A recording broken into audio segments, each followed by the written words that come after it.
Welcome to Kranky Live Sports Talk, where passion meets action. Hey sports fans, I am Kranky, and this is the Kranky Live Sports Talk, the podcast where we dive deep into the hottest topics, the biggest games, and the most controversial moments in sports. Whether it's football, basketball, track and field, cricket, or soccer, we've got you covered with expert analysis, insider interviews, and unfiltered opinions. Join me as I chat with the biggest names in sports, get exclusive insights and stories you won't hear anywhere else. Kranky Live Sports Talk is where you can hear the real talk, the hard-hitting questions, and the hottest takes. So, if you're a true sports fanatic, you don't want to miss out? Subscribe now to the Kranky Live Sports Talk on YouTube and hit that bell icon to never miss an episode. Kranky Live Sports Talk, where sports come alive. Subscribe today. Good evening, good evening, good evening. Hope everyone can hear me.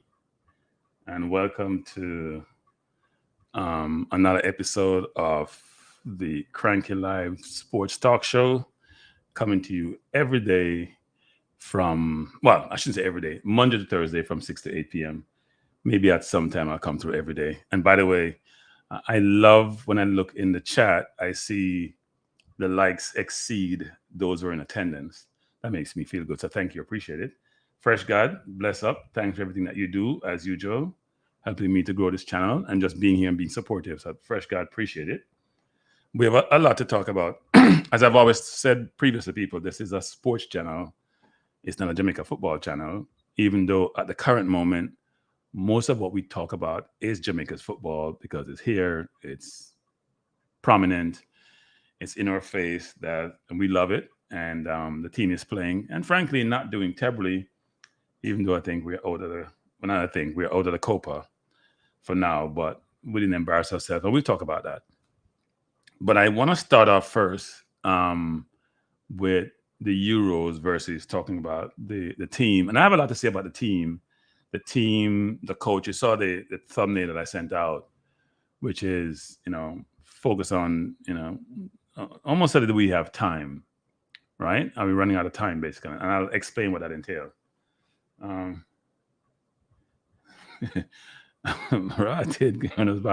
Goodness bar.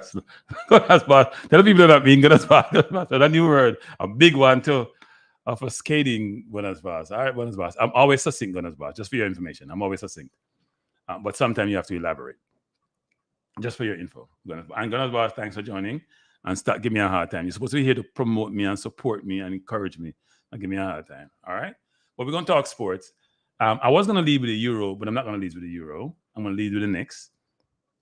Because as we go through this whole process of me being here, we're going to talk about different sports. NFL football, NBA basketball, a lot of European football discussion, especially EPL.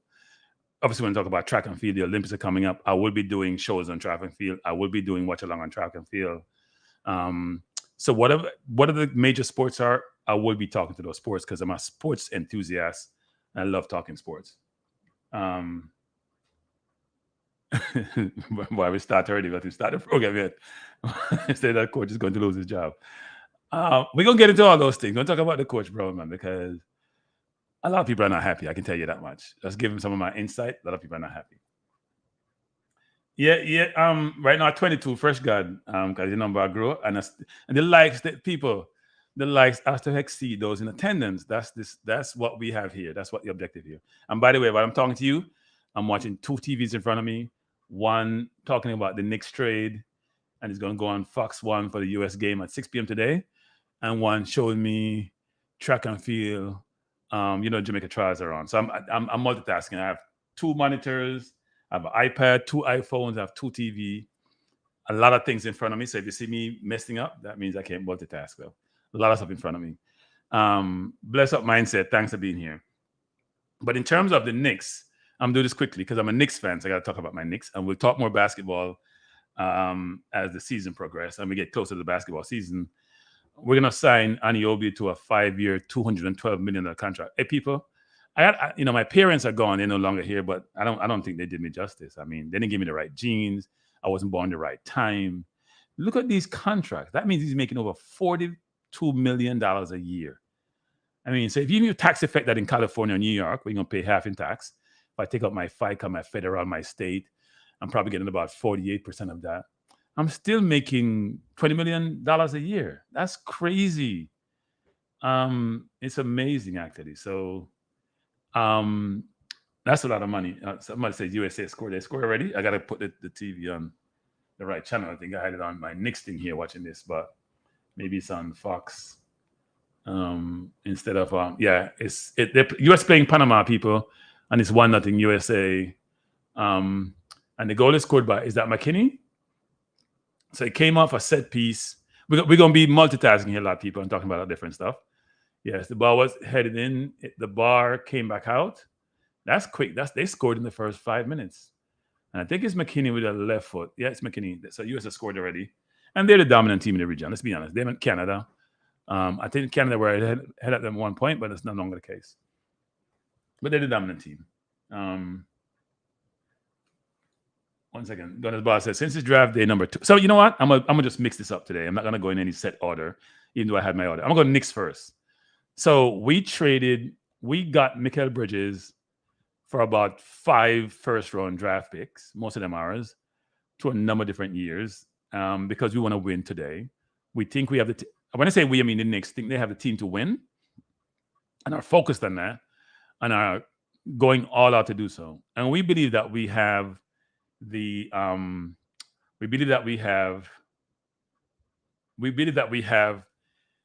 team to compete with Boston. Obviously, Philly may get Paul George, which then changes dynamics in this East.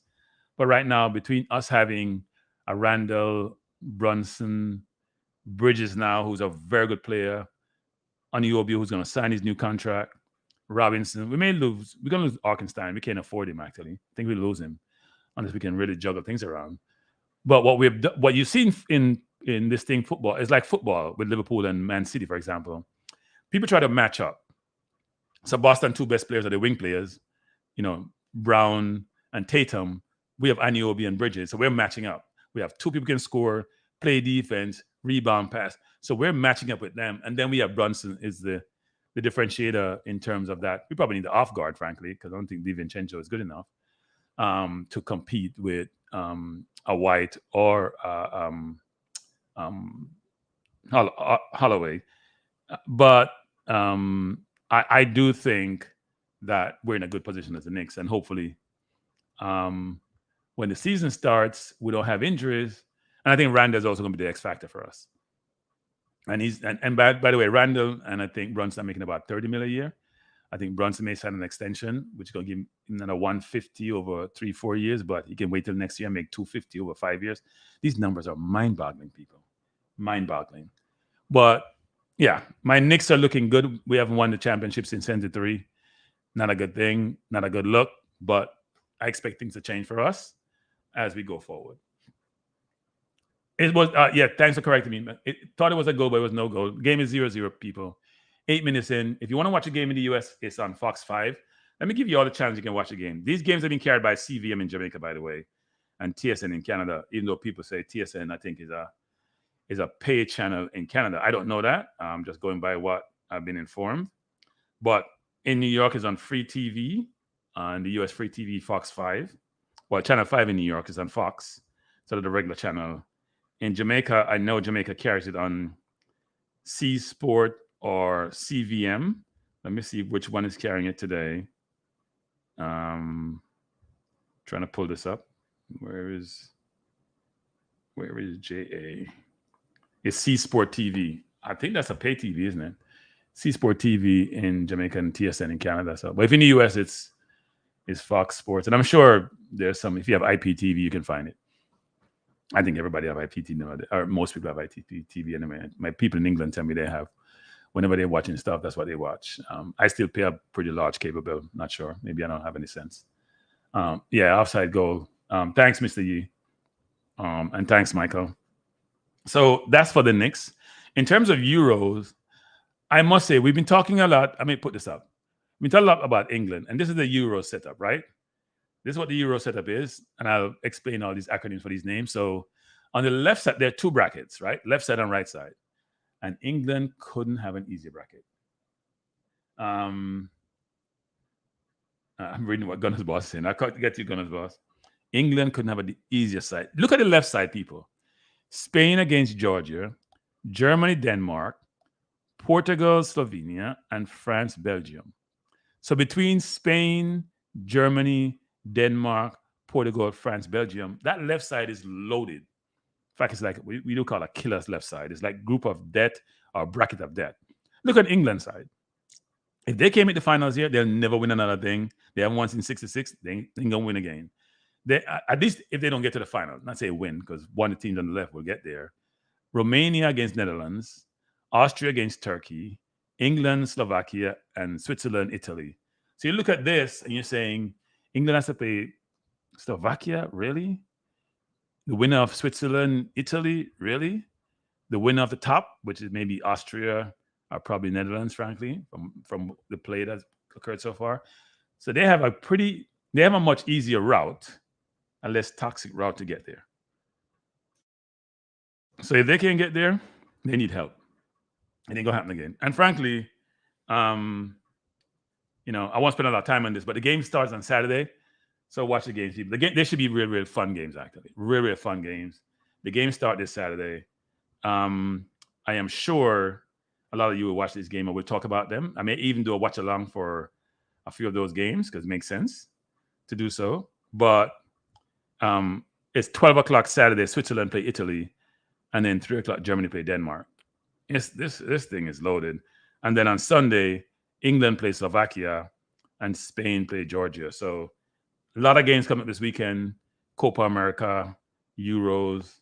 We have NBA draft, basketball. We have track and field Jamaica trials. We have Olympics starting next month.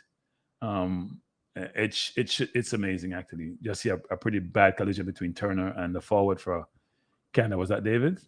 Looked like Turner hurt himself, actually. Yeah, not good, not good. Big up Langsley. Big up Mr. Brian. Brian, what's your channel name again? So I can promote it here. And yes, I did hear about the Amari Hutchinson. I think Fabrizio Romano mentioned this. They're in negotiation for Ipswich to buy, I'm going to call him on defense. I like to give people a name. Amari Hutchinson. I call him on defense because he seems like he can't make his mind up about us or England. Well, about us, because England is not pursuing him. Not yet, anyway. They have a fee of just over £20 million. And they also have a big sell-on clause in that number. There is no buyback clause in the deal, supposedly. So Amari making waves. And if you think about the valuation of the Jamaica team, he may be the second most valued player in terms of transfer potential fee after Liam Bailey, actually. So not bad for Amari, who was at Arsenal, went to Chelsea, went out on loan at Ipswich, and has done phenomenally well and getting sold for decent money. For decent money, actually. So not a bad thing for Amari. Hopefully decide that, you know what, you want to come play for Jamaica. And I will jump into this a little bit. People are saying, I do think, actually, that yesterday's results, and I'll talk about that when I get there, was not the worst thing that happened in terms of us recruiting players. And I'll explain when we get to that topic. So for Euros, though, I am looking forward to watching the rest of the Euros. There's some good games there. Germany, Denmark should be good. We'll see if Germany's for real, because they walked to their zone pretty easy until they ran to Switzerland. Then they struggled. Spain should walk past Georgia. They've been one of the best teams in the tournament. Portugal, Slovenia. I think Portugal should win. France, Belgium. That's an interesting one. France has been poor. And Belgium has not been much better either, even though they have quality players. Maybe Lukaku will find his shooting boots, but he's going to be up against, Open Nakano and Saliba. So we'll see how that goes. We'll see how that goes. In the next bracket, England just, apart from Switzerland, Italy's been poor.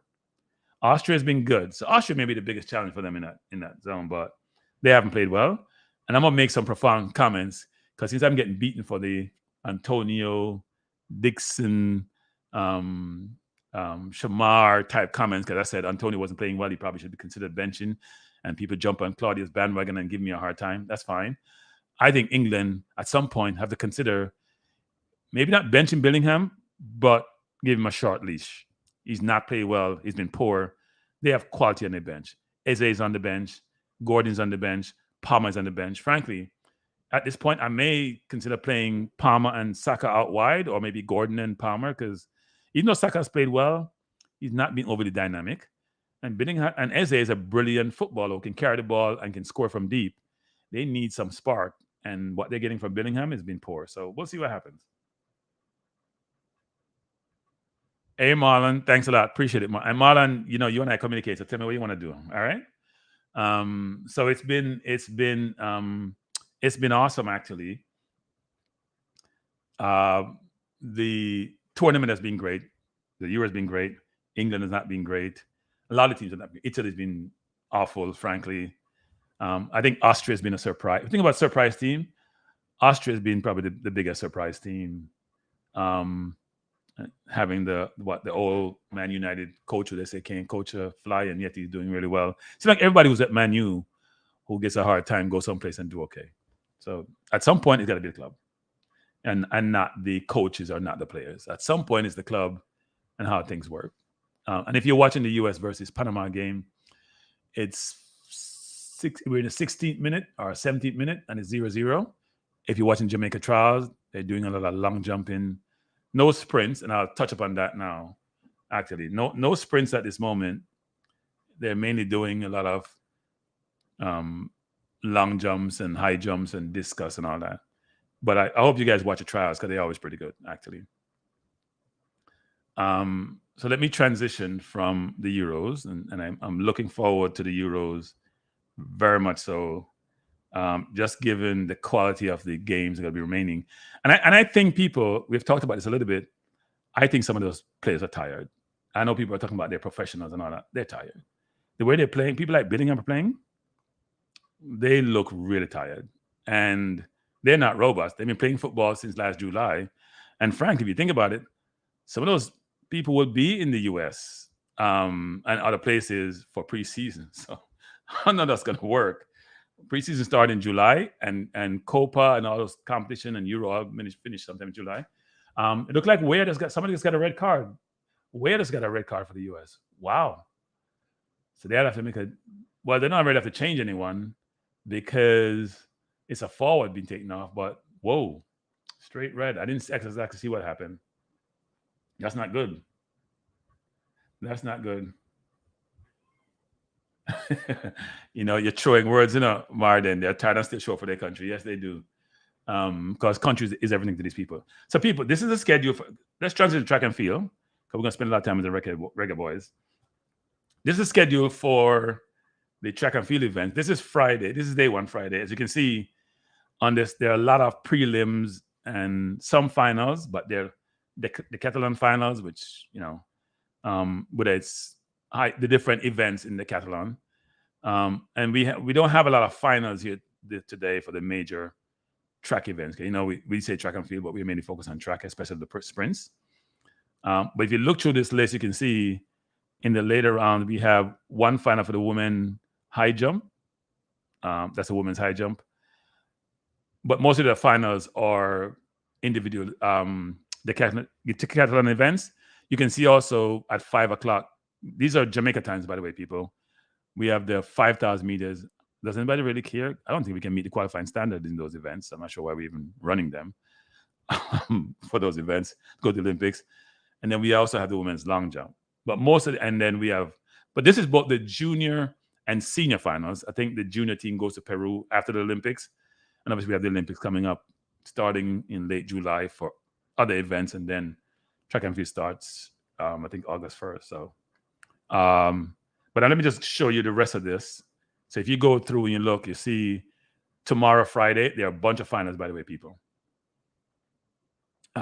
Primary final. So all the boys and girls under 19, which is sort of big up Eagle Republic, big up Damien. Damien, we can say nonsense. The players are tired. Yes, some players are not tired. They were on the bench most of the season. Some players are tired.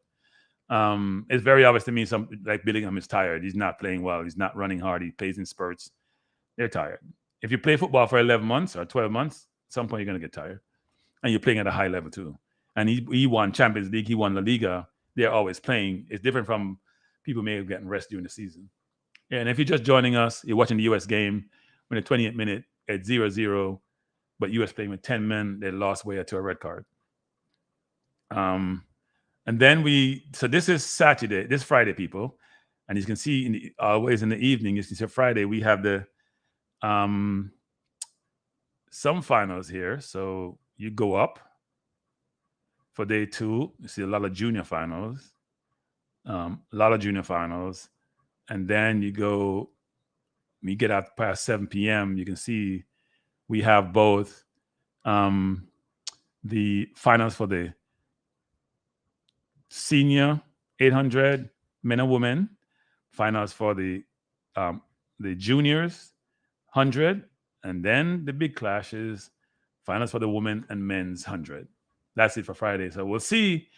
As you all know, Elaine has withdrawn from the trials, so her season is basically over, unfortunately. And as one of the 2 GOATs, because we have to say there are 2 GOATs in Jamaica. It's not just Shelly and Elaine is one of the GOAT. Elaine won the last 2 Olympics. She won't get a chance to defend the Olympic title because she's injured. And I know people like to give her a hard time about leaving Frano, but we're all going to make our decisions in life that's best for us. So hope she recovers well. I hope she continues her career. I mean, she's about 5-6 years younger than Shelly. So she has and Shelly's still running, so she has time. So this is Friday, and then we go to Saturday. It's a long, let's see, you see a lot of finals on Saturday across the board. I normally go to the evenings for what they call the big finals. So you see the men's 400-meter finals, which should be interesting. I think there'll be some upsets here. A lot of college kids running well, and people like Watson are having a difficult time actually with injuries. So if you see here it finished kind of pretty early on Saturday, but the last event is the men's 400 meters flat, which should be interesting. And then if you go to day 4, which is the last day, we go back here. You see there are a bunch of finals here also. I won't go through each of these. You can get this list from the JAA has a website. You can download the schedule from there and be able to see all the events actually. But there are a bunch of finals the last day, which is Sunday, between both the juniors and seniors. So I may do some of these people, but I'm not sure yet. It's been a long week. So we'll see. Well, if I do some of these, hope you can join me. We have 54 people in the chat and we only have 41 likes. And we started out with like 10 likes and 4 people. I'm not sure how that works, but please hit the like button if you enjoy the discussion, you enjoy the content. Please hit the like button. So that was track and field, quick and dirty. Interesting to see where Shelly is. Shelly has only had 1 race I've seen so far this season. She ran okay. Her time is, if you look at the U.S. trials and see people running 10.7, 10.8s, look at what Toulouse is doing. There's people out there running really well. You look at what the St. Lucian is doing. Julian Alfred. There's a lot happening in the women, and if Shelly's game is not up to par, there's going to be a struggle. And then the juniors who we expect, like the Brianna Williams, the Clayton sisters, we expected to, and the Brianna Listons of the world, all have different situation. Brianna is not going to be running. Brianna Liston's not be running. Brianna Williams had a decent race the other day, but it hasn't been her. She hasn't transitioned well from winning the under-20 World Championship in both the 1 and 2 to where, as a senior, hasn't worked really well. She has changed camps a ton of times. I hope so. Hopefully she settles down. She finds a home and does well. And then the Clayton sisters, we see what they do, but they haven't transitioned from the junior to the senior at the pace I expected them to. Sometimes it takes a little while, and sometimes you really don't transition and your time don't increase significantly. But hopefully it does for them. I didn't mention Alana Reed because it's my understanding that she has some challenges. I don't know. Maybe that's not the case. So we'll see. But it's It's not the case, but it's by the way, people, US leading 1-0. I think Balogun just scored. I'm trying to triple task here, not multitask, quadruple task. I don't know how you give up a goal with 10 men when you're supposed to be leading, right? Yeah, I don't know how she's doing that today. I have to get some more information on Alana. As I get more into the track and field, since we're there now, I'll get more information so I can pass on to this forum actually. But I didn't think, my last understanding was she wasn't running as well as how she ran last year. I may be wrong on that, but that's what my understanding was.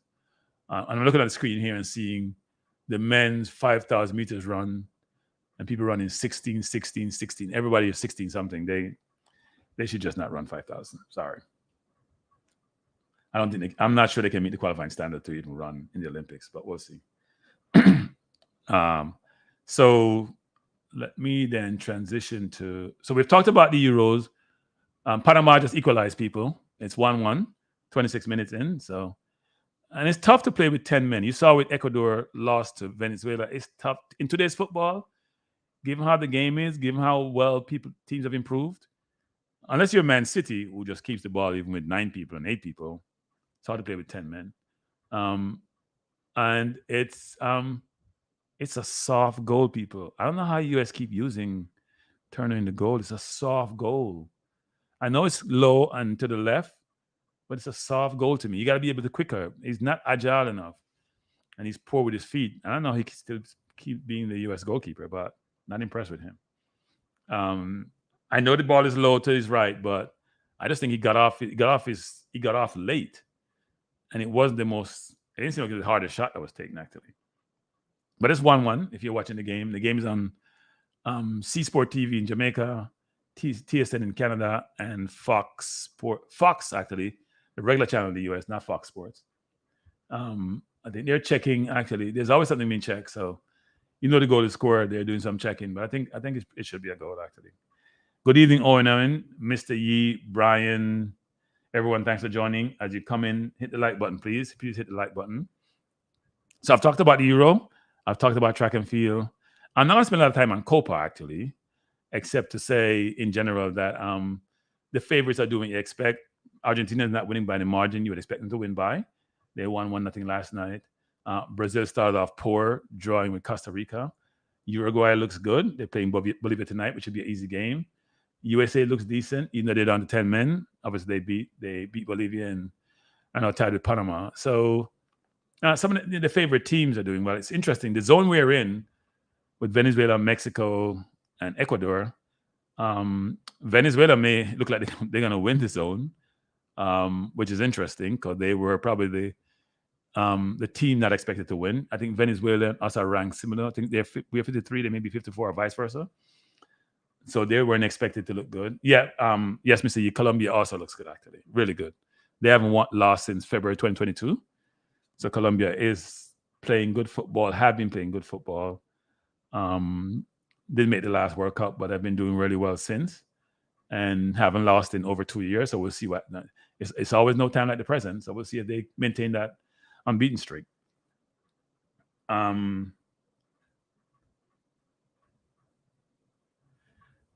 So it should be interesting, actually, the way COPA flushes it out when they go to the next round. So it's also interesting that we have so much sport come July, right? And major. Whether it's, and we're not even talking about NFL season coming up. We just had NBA draft. We have the Euros. We have Olympics. We have COPA. It's never ending. And we also going to have what is interesting, which is and we all follow EPL, most of us. We're going to have all the transfers occurring, and they're started. We mentioned Amari Hutchinson first. Look like it's going to be sold for just over 20 million to Chelsea from Ipswich. And there's a lot more happening, right? For a lot of players, and hope my team Arsenal buy a center forward, and also number 8. That's what we need mainly. And also, people, I will be doing quite a bit of EPL. I know some of you watch other European leagues, but I only watch EPL, to be honest. Once in a while, I watch a French league or Bundesliga. If Bayern playing Leverkusen, I may watch it, or Dortmund, but otherwise, I don't spend time on it. But I will be doing quite a bit of EPL stuff as we get into the July and transfers become much more prominent. for right now, I'm just focused on the major sport. So we're at 6:30 because I plan to do about an hour and a half on Jamaica since it's the main topic now. So we're gonna talk the game that was played yesterday, people. And I want to go through a number of things. And I jotted down some things here so I don't forget. Okay. All right, Marlon. I jotted some things here so I don't forget because it's really important, right? Give me 1 second, Marlon. I jotted some things that don't forget because I want to understand how this coach makes certain decisions. It don't make no sense to me. Hey, Marlon, I send it.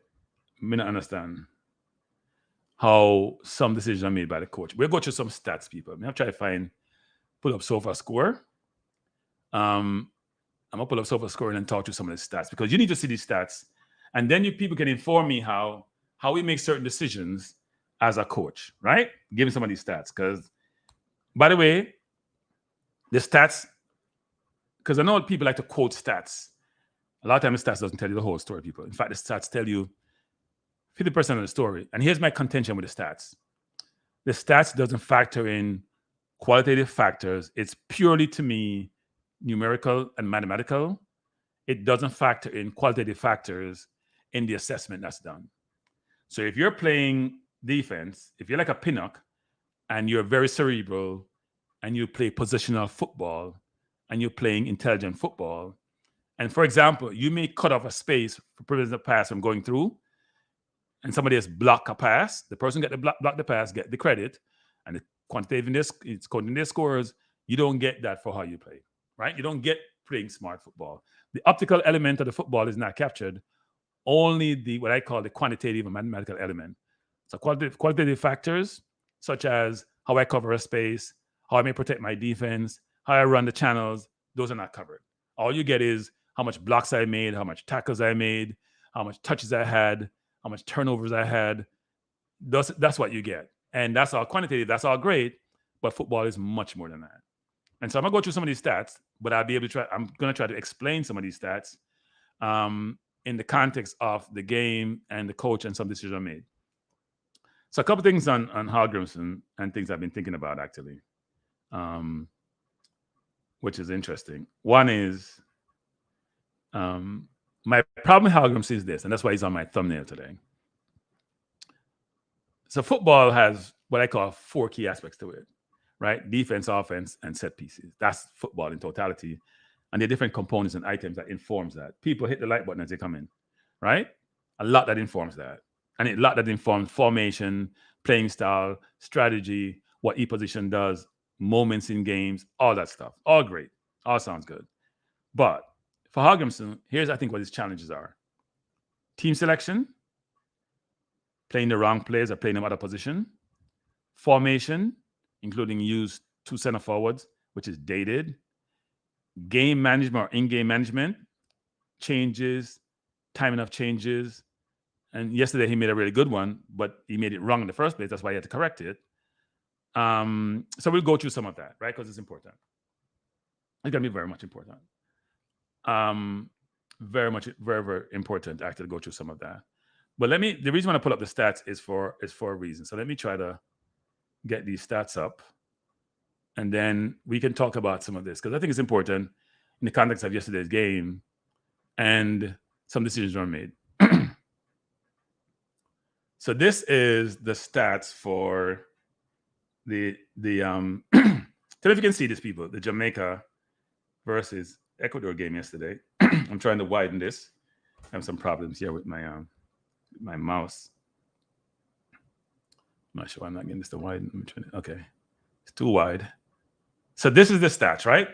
If you see the stats here, you know who had the highest scores? You look at the scores. So most of the Ecuadorian players got 7s.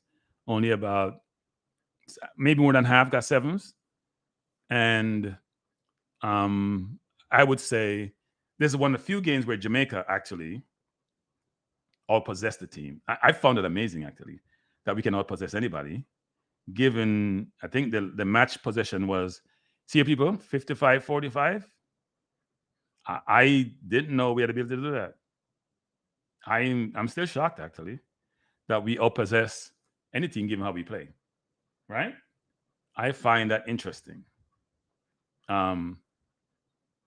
So these are the stats. Now we have 3 players got 7s for Jamaica, people. I'm not getting to that. Antonio got a 7, probably deserved. He scored.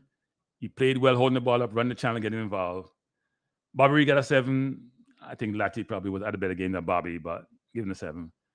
But the shocker is this, and people give me a hard time. Shamar Nicholson have a 7. Now, people, let's go for Shamar 7. That's why I can't trust Sofa scored. Sorry. I say, let me challenge something. This is Shamar. I try to bring up Shamar stats, people. No can tell me how this works. So this is Shamar stats. Hold up. Let me try to bring it up. So Shamar played 83 minutes, people. Bless up Max. Bless up Max. Bless up Max. Bless up Max. You finally come on my channel. Why am I tell you? I have to visit you like 20 times. You see me start beat you coming. You give me a hard time when you come up on my channel. But I appreciate you being here, Max. Max, IMAX, All Max, JD have about 100 channel. So JD, appreciate you being here. You can give me a hard time now since me give you a hard time on your channel. I have a calling number to JD, so you can call in and give me a hard time. But people, here's the stats. So Shamar played 83 minutes, people. You can't make this up, you can't make this up. He played 83 minutes. He had, forget about the expected goal and everything there. Okay, make 1 dribble, 1 successful dribble of 83 minutes. People, this is not a misprint. In 83 minutes, he had 11 touches. Let me repeat, people, because you can't make this up. If you play 83 minutes on a football field and you have 11 touches, the coach blind. You know the coach blind? Because you know if you're on the field with 11 touches, 83 minutes. That's impossible. And in the first half, it's my understanding, I may be wrong on this, he may have had 1 or 2 touches, not more than 2. You play, and the half people was 49 minutes. Now, I'm not trying to beat nobody, I call out the stats. There's a reason why I point out them thing. You can't play a football game and touch the ball 11 times. I don't care what the coach a position for player. And if they make excuse for player, nonsense in our talk. And secondly, people, you can't have 2 touches or 1 touch in our first half of one game. You're not Haaland. Because when Haaland had that ranking, saying if you can play a League 2, League 2 forward. For Haaland, it's worse for Haaland probably because Haaland get enough touches. Now, you can understand the first half, when the first 30 minutes, we were not in the game. So, yes, you can say, you know what? In the first half, if you have less than 10 touches, that's understandable. But you can't have 10 touches, 7.5 when we have 60-something% possession. That doesn't make no sense, people. So how as a coach, you can be watching the game when you know the 2 Titanic doesn't work. You play the same 2 play up there, and one of them 9 game at all, and still playing on the field. And when we talk about Dixon, I'll give me a hard time about you 2 young and this and that. At least Dixon run up and down. Now, Dixon didn't help himself. He coming for about 10 minutes. I think he touched the ball 1 time on the turnover.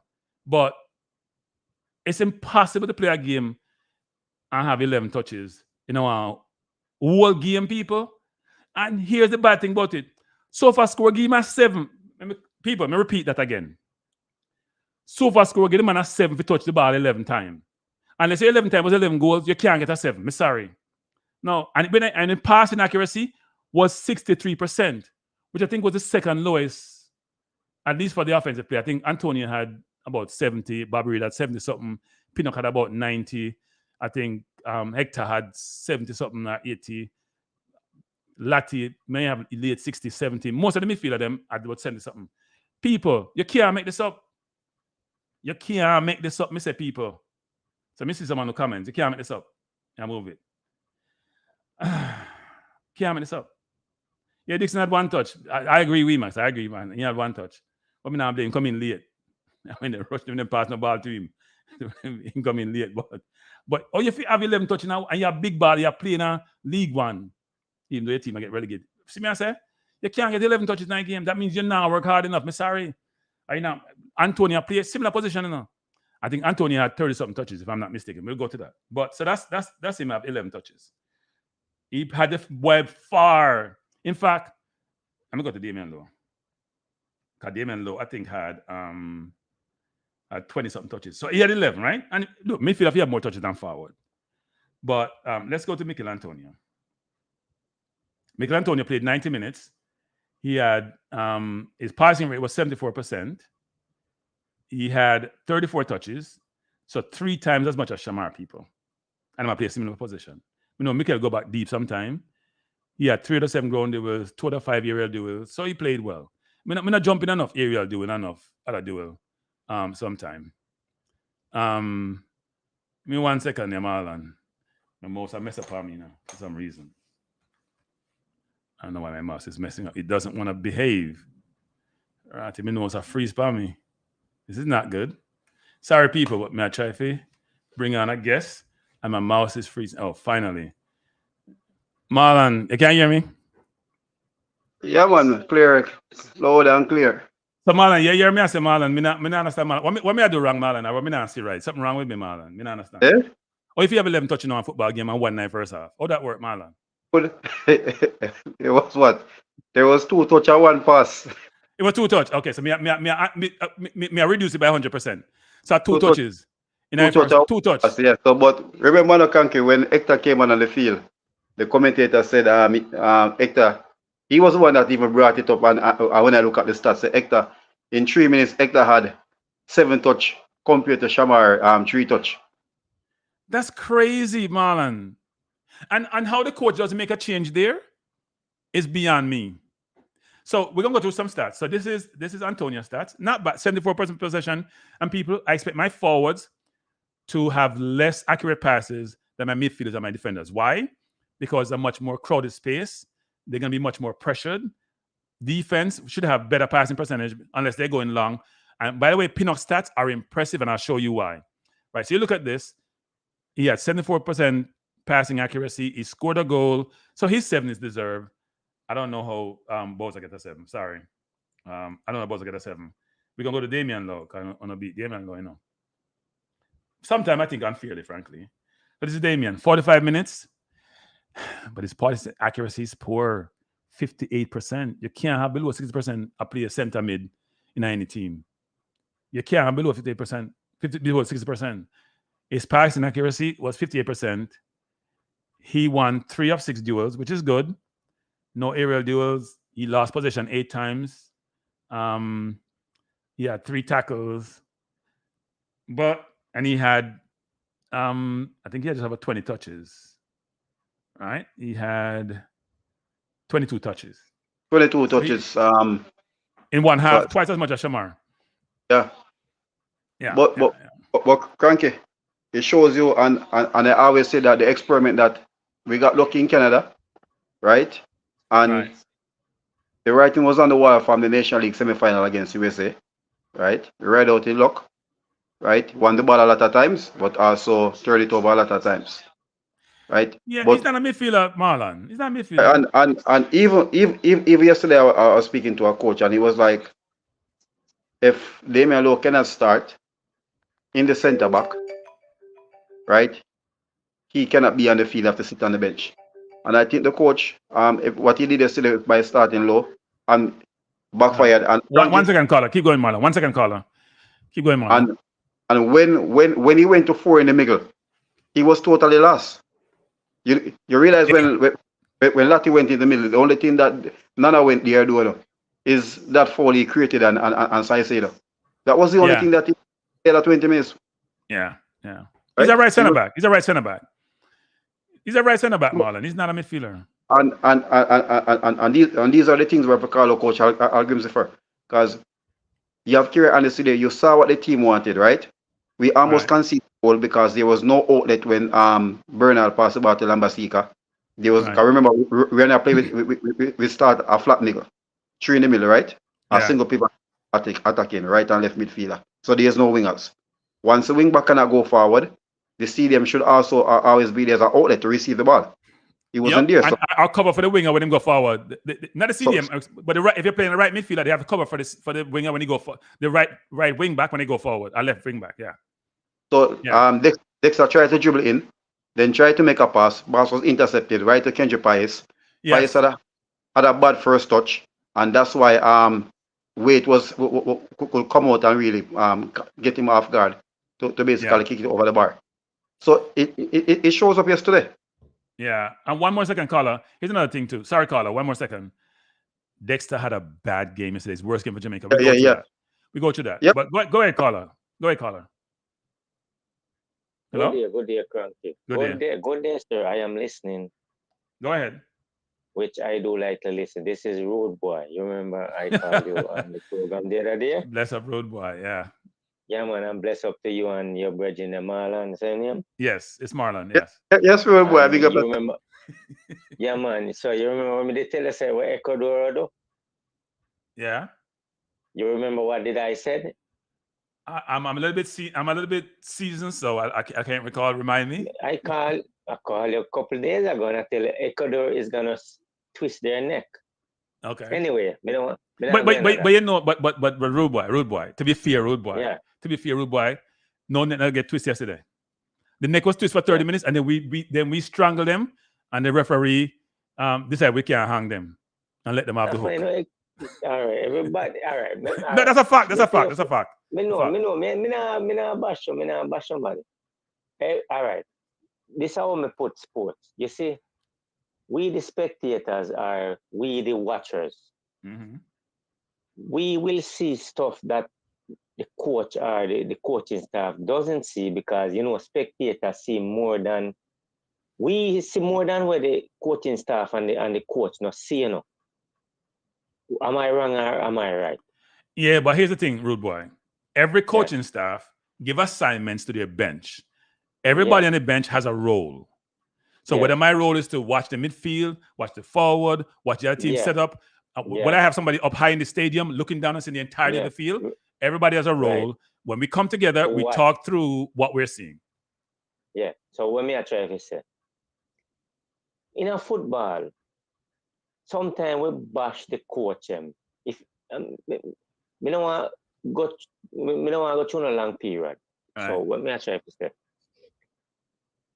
every time Jamaica have a coach, this one no good. We get 4, 5, 6 different Jamaica coach, ban Jamaican, or him no good. Him can't do this. Him can't do that. And bring this one from Ireland. Maybe just call him this one from Ireland or Iceland. Iceland, yes. Yeah. And we need to fire him. We need to do this. We need to do that. Sometimes we just cannot please people. And sometimes, when we pick 11 players, we call them young kids, because in my time, our type of kids tougher than them and far endorse and are more. Them pick me nowadays. We call them, what you call it? Internet kids. Me call them. All right. When you put a robot and you press the button, that's what me call them. Okay. But anyway. So when you pick 11 players and put them on the field, sometimes them you like pick me and even match up to them one another. You get what I say? What do you mean by that? They don't match because some of them don't know how each other play the ball. That's what I'm trying to say to you. Okay. So how is that different from historical way of playing? You don't think kids are much more informed than in our days? No, they have more information. Kids they're spoiled. They're spoiled and they're like butter. When you put butter in a frying pan and it melts. Right, but they will tell us that we're dated and we're archaic. No, me and you better than them, man. Me and you far. we season and we marinated. You marinate chicken for a week. Any meat. They would just say that marination is just oil. And say marinate. You just no. All right. When me and you dead, them bomb you. Yeah, I know them bomb people. Yes. Okay, so when you bomb, you can stay up on it. Watch your fridge and put up on for 2, 3 months, and you can't spoil or you can't stink. Yeah. But them your kids, you can't bomb them because care where you put on them, them just smell like butter. So when me I try to say, they must just put for themselves together and come. Remember 98 squad, the government of Jamaica, him did half of the man them, I call them man, because them was man like me and you. I call them no kids now. Him say if we make it to the World Cup, we don't get land, free land. You did you know that? Yeah, but that's a promise that wasn't never kept, was it? Me know because the whole of our society are all CRIMINALS. I don't know if I spell it wrong or right. I'm fully done. Our society, what? Say it again, please. our society back home is criminality, criminality. They're gonna say they're criminals, but don't say that in Jamaica, you know, because you know, say my boy I come after you. If you say that Jamaica, if you charge you for defamation of character. No, none of them can charge me. Nothing for them so. I'll have in my pants. I'm a wet up underpants. I'm a wet up boxer. So that's too explicit. That's too explicit. That's too explicit, Carla. We don't want to hear that. We don't want to hear that, Carla. We don't want to hear that. We don't want to hear that. Well, when me I said, keep it decent. Keep it decent. But keep yeah. But when me I try to say, you know the JFF, them pinch back and them pinch in and them pinch out. Leon Bailey should have the squad. Now care what the little commando. Carla, me take the task now. Rude boy. The man say no one play. Oh, yo, rude boy. So what him to do? Tie him up and carry him go play? Him say no. Him say no one play. Him say him tired. Him have party to go. Him have part on vacation to take him now playing football, and it's his prerogative. You know why them suspend him? Yeah. And people don't realize that. So I'll give you my interview and suspend him because I think they said this when the girls were playing. They are suspend rightly or wrong. I don't know people, so I don't know when we task to this. They suspend the girls because if they call the girls in the window, they don't come. They're subject to FIFA penalties. So if they suspend you, then it would suggest that they're the ones doing it, not the player, to protect the player. But even though that they said that, they contradict themselves by saying he's been referred to disciplinary committee. So I don't know what that means, right? But the player decided he doesn't want to play. So it's not a JFF issue. That's a player. That's the player embarrassed the coach. Got the coach. All right. The players on the roster and on the sheet that was sent to COPA, Condaball, whatever you call it. He's on there now. He's on there now, even today. He's on there. Yeah. So it's a player. It's not the JFF. Now, all right. One more thing. We understand everything what we are saying, because in life, you know, nobody not perfect, and the whole of we are human being. Yep. Years ago, when me a man, me know football, I not really follow up what this man said, that man said, because in life, everybody has just one life we have to live. It's when your number call and God call you, we all have to go. Well, me tell him to delay my one. Tell him I'm not ready yet. All right, me don't want to delay. Me delay. Until me can function, me delay my one as long as possible. All right, me 49 and if God call me now, me good. But me want to take me on my sleep still. But the struggling too tough on the earth, and with what going on in the world with the crisis, and we don't have no peace. Anyway, me don't want to go through that. So when me I try to say, couple of years ago, you know, me used to watch YouTube and me the little man ball say, when FIFA for game like 110,000 or like 4,000 a game, and I know me and my ball, you know. And from that's why man them a fight, you know. Because with our nation, we not talk about nobody else. When you lick out and where you forget away, you know, forget no people don't like, you know, and them try to stifle, you know. And at Jamaica, I grew up and live for years, and my heart has string that. And me tell another JT, you have another YouTuber just like have a program like in here, JT and another program, right? Yeah. And me tell him the other day, say, me tell him say me grew up in a race horse, right? Just like me I tell him say, when me young, we used to have Jackie come from Panama, Mexico, that Puerto Rico. So me I tell him say them the people are like something called second-hand rider, like where nobody not see. And when they come to Jamaica, the trainer them down there, give them the better ride them than the local bread. And you as a local bread, when know you can do something, and them the commander where ship it and shipping for you. Because them imported products. Just like when our Prime Minister shipping all this food and the local farmer them can't sell them product. Right. So if we did have something called local player mixed with them, where we have all these people that come from OU and we mix up the player them, man. You have hungry fish out there. We have good talented young people at Jamaica who want to show their skill, man. So Carla, I'm gonna give 2 more minutes to explain to me what players and local players that are not in the team that should be in the team. Be honest to you, every show me call, I try not to call. No. Carl, as a couple. You're a couple. No. You're not embarrassing nobody. If you say, you know what, Dixon, Whisper, Bailey, Anderson, Campbell. Number 14. Where the number 14 name from Jamaica team? One long year, brother. I don't know if that. He's on the team now? him JC play Palmer. in a Mexico. Yeah, JC Palmer. all him a waste of time. Him a waste Oh, of he's talking time. about, okay. So he's in case of Palmer. He's Okay. waste of time. But you know he plays for not- Coventry in the championship, right? And his Me team know, was pretty but- high up there in the tables at one point this season. You know about Coventry up and down the table. Some team will beat them, sometime you don't know them lose. Cause me play me sports bet them, you know. And Okay. me a man, me play sports bet, me play every league. Cause yesterday me win a ticket. You know me win a ticket. Portugal game and Georgia. Me take the bookie said both team to score. I said no. But me still look for Portugal alone score and Georgia score 3 goals on them. Right. And me cash. Cause one team scoring at the game. Right. So you're But saying you're at the brilliant end at of betting then? But you're Well, not brilliant me at knowing the bet. players who should be in the team. Me know them, but it is so off that sometimes I even want to watch them because them you pick me nowadays, them boring.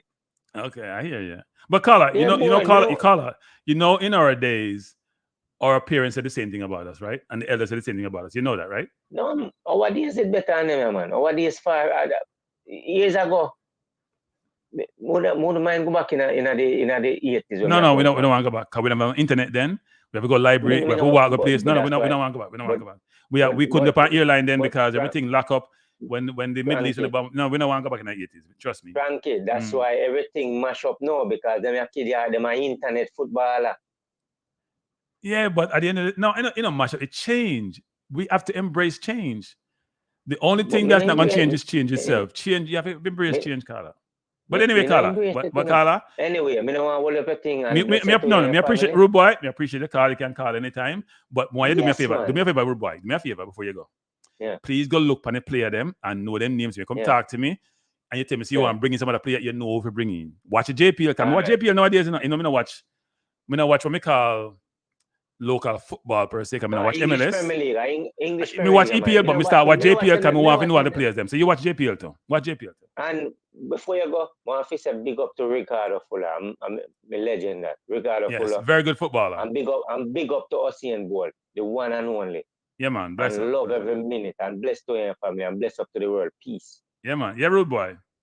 Don't do no badness. No. Don't do no rudeness. All right. Yeah, man. No, man. Love. Yeah, man. Bless up, Rude Boy. All right. Thanks. Yes. Yeah. So that was Rude Boy, people. So Marlon, that was interesting by Rude Boy. Fun and all level. We're talking about we're gonna choose go to Lembakisa. So these are Lembakisa stats actually. Lembakisa touched the ball 44 times, which is not a huge number, frankly. He's in the defense. His passing accuracy was 74%. His crosses were atrocious. He had 1 of 3 long balls. People are set pieces or crosses, poor between him and Bobby Reed and them, and poor. He had 1 of 8 ground duels, poor. 0 of 5 dribble attempts, poor. He didn't have a good game. He lost possession 21 to 8. Him touched the ball 44 times, lost possession 21 times. That's not good. And Kranky, I think you see the overload. You see the overload from Henkapi and Sormento. The wing backs got pressured yesterday. Yeah, I know, but that's why you have to make a quicker decision, right? And your midfielder got to come help you. So when you get the ball, you got to have the winger down the wing to be passed to, your midfielder to pass, and a defender to pass if you play a wing back. You're supposed to have at least 3 outlets, and even a 4th to a Shamar or Antonio if you want to go deeper. So he didn't get the help he's supposed to get, but he tried that one dribble the first time. In the first dribble, he tried, but he turned over and we almost give up a goal. Yeah. Because he underestimated the speed and physicality of the Ecuadorians. And Kranky, the funniest thing, Sanchez was crying about Jamaica physicality. Well, the two teams all cried because the 2 of them physical, right? The 2 of them I see him. But it's like a mirror what? image. I think Jamaica really stepped up their physicality on Ecuador, and the second half, the speed of game was totally impressive. I think it's the first time you see Jamaica playing a high intensity game, because my whole thing was, could we stand up to their intensity? But I think after 25 minutes, the Ecuador, especially Rodriguez, the number 11, at one point he was running out of breath. So Marlon, may I say this, and people say, Kranky, what you talking about? You're mad, man. Are the best game we play on this coach, Well, definitely. I said it. I mean, you think about it, we lose 3-1 at the best. Think about all the other game. Canada game, we get about 6 in the first half, right? Against Canada in Canada. Nothing in the first half. We played better in Jamaica. We should score some No, goals. I said that Kranky. I said he had a better attacking performance in Jamaica. The only thing we didn't score. Yeah. Right? Yeah. 1 second. Yes, caller. Keep fit. Caller, 1 second. Marlon, finish your thought. Let me go to caller. Yeah, man. No. Okay. Let's see what the caller have to say, man. All right, go ahead, caller. Hello. Yeah, good. Yeah, good night to the panelists, Kranky and the other. Yeah, man. Bless up. Bless up. What do you have to say? Yes. I was watching the game yesterday and was observing the coach tactician was very poor. So wait. So stop right there. When we make these statements about certain specific things, we gotta give rationale. So if you say the coach poor, explain why the coach is poor. Okay. In the substitute, he tend to deliver the subs very, late. He procrastinate the subs up until the 83rd minute. Right. And So who do you think should be taken off and who should have been put on? Okay, the first sub at in the second half that he brought on the Gray and I think he brought on Michael Hector for Bernard and also take off Damian Lowe. Right. With that sub, I don't know why he took off. I don't know why he liked to make defensive change instead of offensive change. Right. Or he would come even with the substitute. Take off one defensive midfield change and put on an attacker. I don't know why he just didn't go for the two attacking and just bring on CFAS, and DeMar Gray on the wing. I didn't see why he needed to make a substitute. So you say when you take off Lowe, you should have put on CFAS. That's what you're saying? Most definitely, and put Casey Palmer and Bobby Reed in the middle. I understand because they played together in the first match with Mexico. Right. And he also make a blunder decision and making an 88 substitute and bring on CFAS. What can he do in such a short succession of time? Like, how can he make up what we need in the attack? Ecuador was playing their game. As soon as the reggae boy touched the bench, up going on the start ball, and and the referee, start to call for them. Was in their favor. So the coach needs to. I've been saying this. I've been very skeptical about the coach since the 2 World Cup qualifying game that team play very, very average, bang average, down to another opponent level, play down to their standards. From those 2 games, I was never trying to say, oh, get him out or anything, but I have him on the edge, per se. So the coach have to look at himself, do some self soul searching, because we're trying to go to the World Cup. We're trying to compete. We're not trying to just go to this competition, Kranky, and just to lose matches and play this defensive ball game. Jamaica has one of the best squad since then, better than the 1998 squad, in my opinion. Understand me?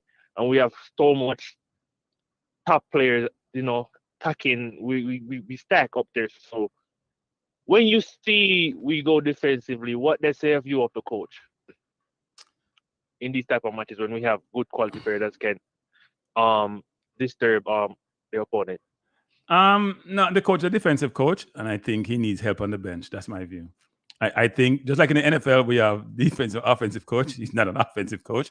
I'm not sure he knows how to construct something offensively. I think he needs another people he respects their perspective to challenge him and to help him, because I must admit, I'm not totally impressed with some of his decision making, whether it's set pieces, offensively. Defensively, I think we're fine, but sometimes if you get too defensive, it affects your offense, which I think happens to him also. Okay, so you think we need to intrude a attacking-minded assistant coach? Well, he needs to balance out his defensive capability with somebody Paul Hall. Well, I don't know. Everybody keeps saying Paul Hall. Go ahead, Marlon. I think the coach, we're missing 2 personnel from this coaching staff. I think we need a set piece coach. Yeah. For one, right? And I think you need another assistant coach, because yes, you can see in the final third, That's where we have been fine, wanted most of the time, right? When the team attack in transition, the midfield doesn't move in sequence with the wingers, right? There always a gap between the midfield and the wingers and the strikers, right? And those most of the time, Anthony have to be in that midfield, right? As I say, we have a poor midfield, but yesterday, for the starting lineup, I'd have gave him a 3, right? But he made an adjustment by bringing Latibodir in the midfield, right? After 20 minutes. But when you bring him in the midfield for 20 minutes, right? The other player that was playing CDM wasn't needed again. So the thing was, would the coach have been brave enough to bring in Kirai Anderson? And I think the coach need to start having faith in the players. If you're selecting the players and you don't have faith in the players, there's no sense, right? Right. And we saw it. We saw it from John Russell. We saw it from John Russell. Came on in Mexico. You put him in a high stakes game. The player went in there, play. Then he came, play 45 minutes again, scored, right? Looked very, very good. We don't see him on the field again. So those are questions we have to ask. So when we keep on seeing Nanalo start in the midfield, we have to ask the question, right? Yeah, I feel like, not to cut you. I feel like the Nanalo, his time expiring in the midfield. He doesn't bring anything. Not every team. He's not gonna break down every team the same way how he break down Canada. Not every team plays the same. You understand? When them get the ball, they take go fast as possible. They don't want to run on the ball. So I feel like another time in the midfield to expire. I'm not saying he can't come in the midfield as a plan B. I feel like the coach is very soft. He's very weak-hearted. He's not courageous. Because we continuously saying you can't play two attack, you can't play two striker. Jamaica we don't operate. We can't play two strikers at once, and he kept on playing Shaman Nicholson and Mikel. Mikel have a spectacular game yesterday. The man of the man come back, and I kind of like how he kind of played that. When I look how he played that game, I look at him like, Karim Benzema normally play for Madrid. Drop deep, get the ball and go forward with the ball and try to make passes and try to run him into the space and go into the 18-yard box. I like how he plays today. I don't have a problem with him playing like that because he sees that we're lacking, in attacking transition. And I feel like the coach. I'm not. I'm already saying he need to go. In my opinion, he need to go. I don't feel like he's brave enough to take, to control his Jamaican team. I don't feel like he's that coach to take us to the next level. I don't think. I'm sorry. I do not think he's that type of level of coach. Yes, he's have experience in the World Cup. Yes, he but two different teams. You're talking about Iceland, talking about Jamaica. Two different teams in two different times. Understand me? And let me touch on something. I think at Iceland he had quality players, but I think he didn't have the level of quality players that he had. Right? I think he had like right, 4 players, definitely. 4 Premier League players. I think there's one in Syria and couple in the Danish league, and I think there's one in France, right? But at the same time, Right. at the same time, you have to understand something. Playing football in Europe and playing football in CONCACAF is 2 different things, right? It's 2 different things. The luxury you have in Europe as a coach, you don't have it in CONCACAF, right? Yes. And all right, look at this in the World Cup qualifier, right? When Dominica went to Guatemala, the coach was crying that at 12 o'clock in the night, the Guatemalans, they brought 2 buses with sound system there playing at the hotel. So this is something, is an adjustment for him to come to CONCACAF, especially going to Central America. You go El Salvador and Guatemala and Honduras to an extent. Costa Rica and Panama is okay. But when you go those 3 countries and even Nicaragua, you have to prepare for a hostile environment. So I think the coach moving forward, right? As I said, still, my main thing, I wanted to see how we get the team playing in the Copa America, right? Yeah. I've seen stuff that he has done positive, but there's also, you see 5 positive and you see 5 negative as well. I think it's for him and the coaching staff now to go. I don't want to come and see Damian Lowe again starting in the midfield. Then we know if we see that September 6th, then we know we're in trouble. Yeah. Hey, Carla. And another thing, Carla, we have some other people calling, so just say your last point, and then. Yeah. And another thing too. Why bring in these young players and not playing them? Why bring in these good attacking players and not giving them the opportunity to go out there and play. You see at Ecuador, you see they have the 17-year-old. The team is very young, 18-year-old, 20-year-old in the attacking lineup. Carlo, And that 17-year-old has been playing professional football since age 15. So it's totally different. It's not a person playing schoolboy football and then moving to JPL. He has international minutes under his belt. Yeah, and he was bought for Chelsea, what, 20 million? He's going to go there in 2025? 24 million. Yeah. 20 plus million. He's going there in 2025. So, yeah, he's been around. A friend of mine is from, one of my staff used to be from Ecuador, and he taught me through him for a long time ago. They're all pretty bullish on him, actually, and how he's going to be doing. So he's not a good comparison, actually. But you're right. The Ecuador team is much younger than our team, actually. I think it's like 2 years younger. But how, if you don't give them the opportunity to go on the stage and perform, how you know they are good? Well, here's the thing, Carla. I think coaches in competition like these want to give themselves the best chance to win. I'd be very surprised if Sunday's game, we don't see some of the younger players get a chance, but you can't take that risk too early.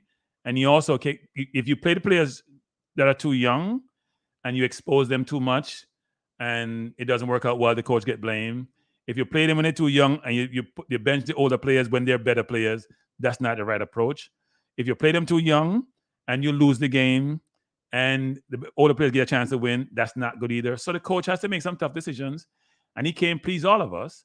But as Marlon is saying, some decisions the coach has made, they're scratch heads. And some you understand. Kranky, yeah. Let's give me 1 minute and I'm going to go. I'm not going to, I know you have other callers calling in 1 minute. Okay.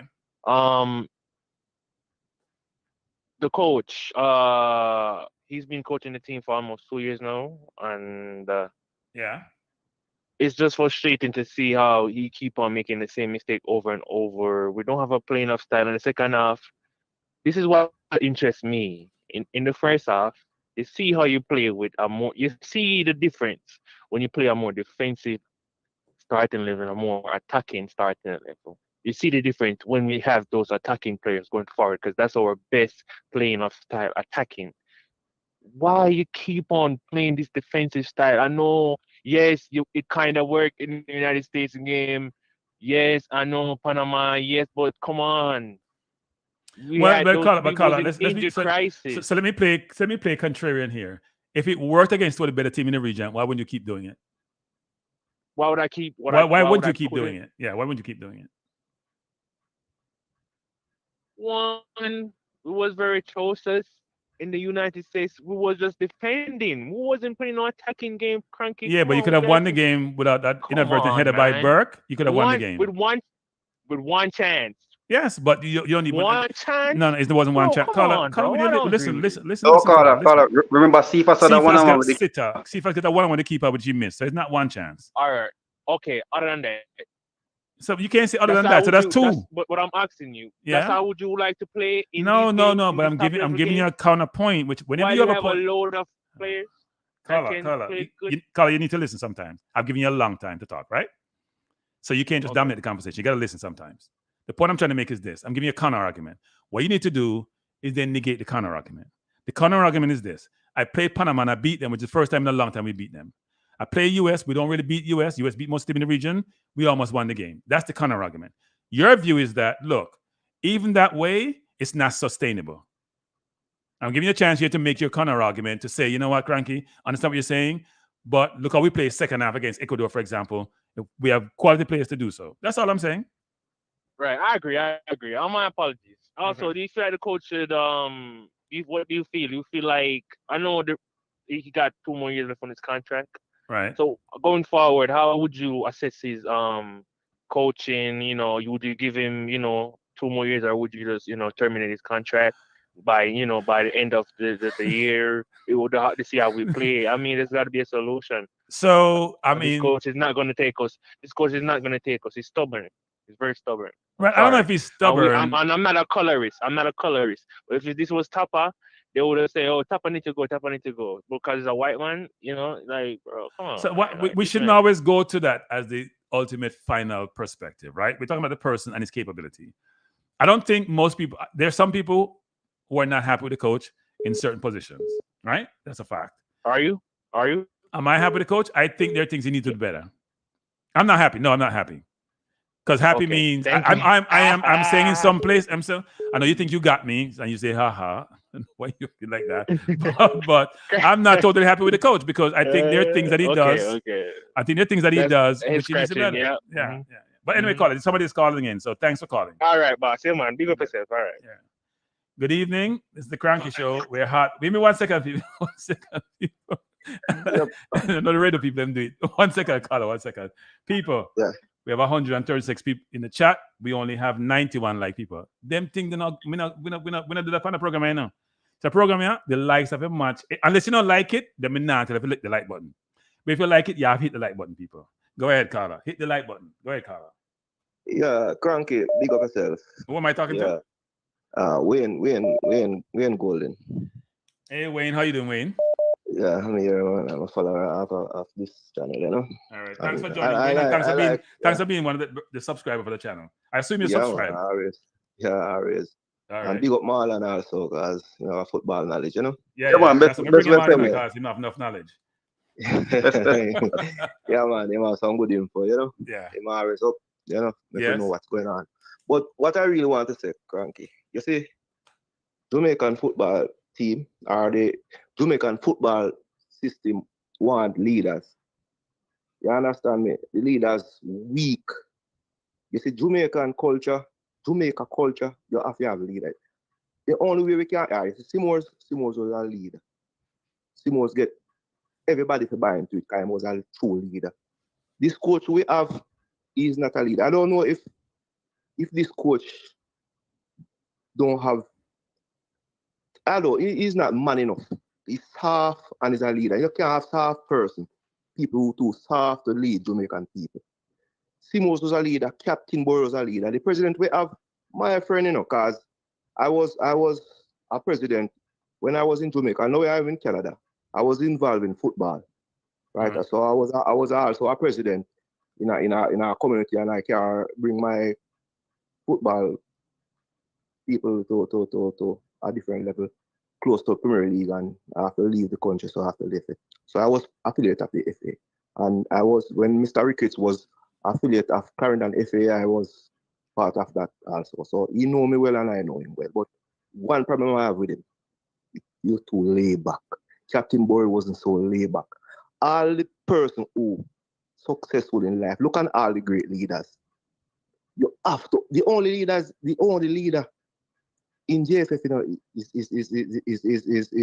Mr. Speed, you know. But him get enough beaten. You know, cause Mr. Speed now, you say Mr. Speed, forget him way, all this Leon Bailey foolishness and everybody, all of the foolishness just mash up.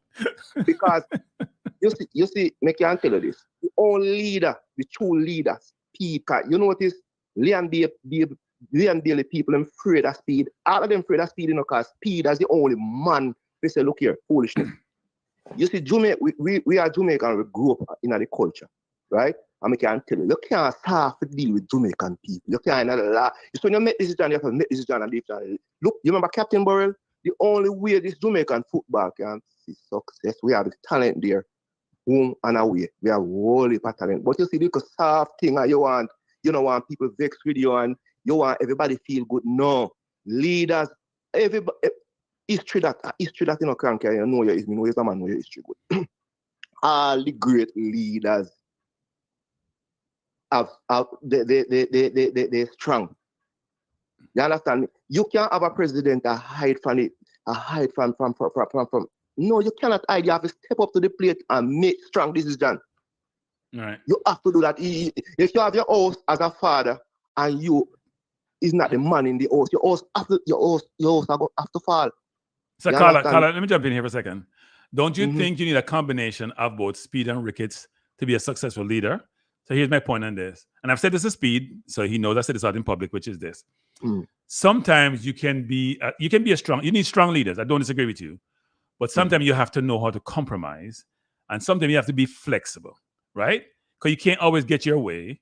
So I don't disagree with you about a strong leader, you know. But strong doesn't need to mean you always have to have your way 100% of the time. And I've said this to Rudolph, which is in public forum, which is if he had a combination of himself and Ricketts, he'd be brilliant. But if you're one-dimensional in your leadership style, it becomes challenging at some point. He can run into obstacles which you can't navigate.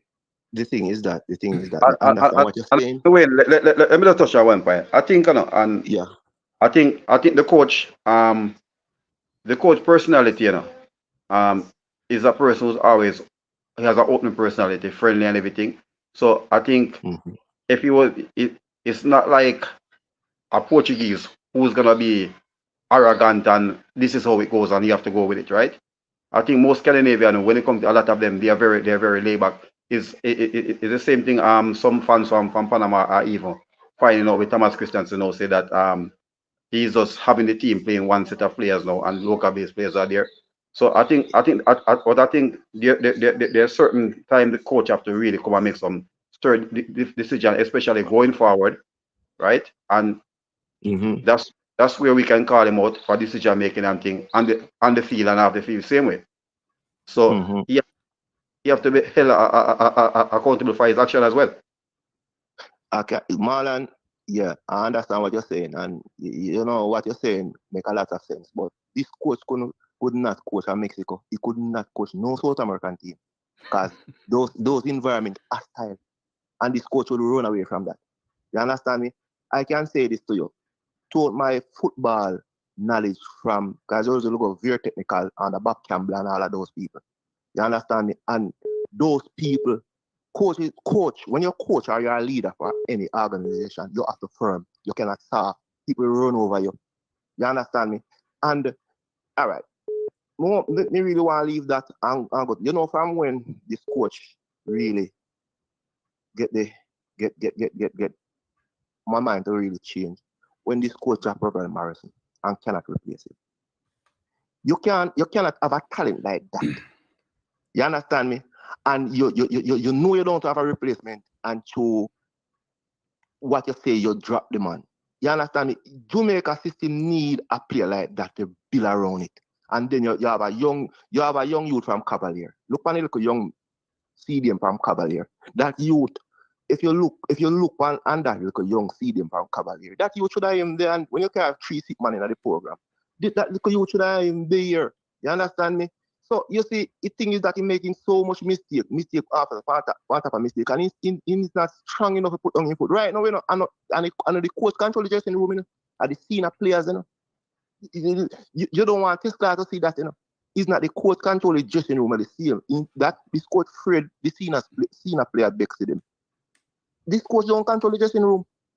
You understand me? And Marlon, football, let me tell you something, Marlon. You see football, you know why we're losing? Football work with the brave. You see this side who that player better, they're more likely if the luck go with them. The side that who running away from challenge and try to keep back and hide and play weak towards like the coach. Because the coach influence take time off on the team, you know. You understand? So results will continue to go against us because this coach is so weak and easy going and. But Carla, even if you think he's weak and easy going, if he makes good decisions, does it really matter what his strength? So, for example, I would agree with you that if you think that the dressing room is not controlled by him but senior players, then that becomes a problem because they almost pick themselves. But we don't know if that's the case because we're not in the dressing room. And secondly, maybe his style worked for this team because sometimes your personality and style marries well with the players in your team. Sometimes a strong leader like a Marino doesn't work. That's why he gets fired so often because it can be a toxic environment that they create. But Kranky, I understand that. Win, question win. All right. You can see it on the field. You can see it. Me and you see the mistake making, you know. You understand me? And this coach cannot man up and say, look, we cannot play 2 number 9, and the coach know in himself. But he don't want somebody, he don't want to lose in dressing room. Can I already talk about in dressing room, you know? It's plain now. But Wayne, this is where I come now, all right. The coach put the players on the field, right? If the coach put you out and say, yes, what we're gonna play a low block, we're gonna play a mid block. It's not up to the players no to go out and express themselves. Right? We might agree and say that some of the players don't have the technical ability to express themselves, but once you're out and you get selected for the national team, you should go there, put on the national colours, go there and express yourself. Right? You're representing the country. So some of the time the coach made the blunder, but the players on the field, the players have to go there and play international football. But When yes, you get 5 Marlon, minutes, but I know every player compliment a style of play. You understand me? It's not every player compliment a style of play.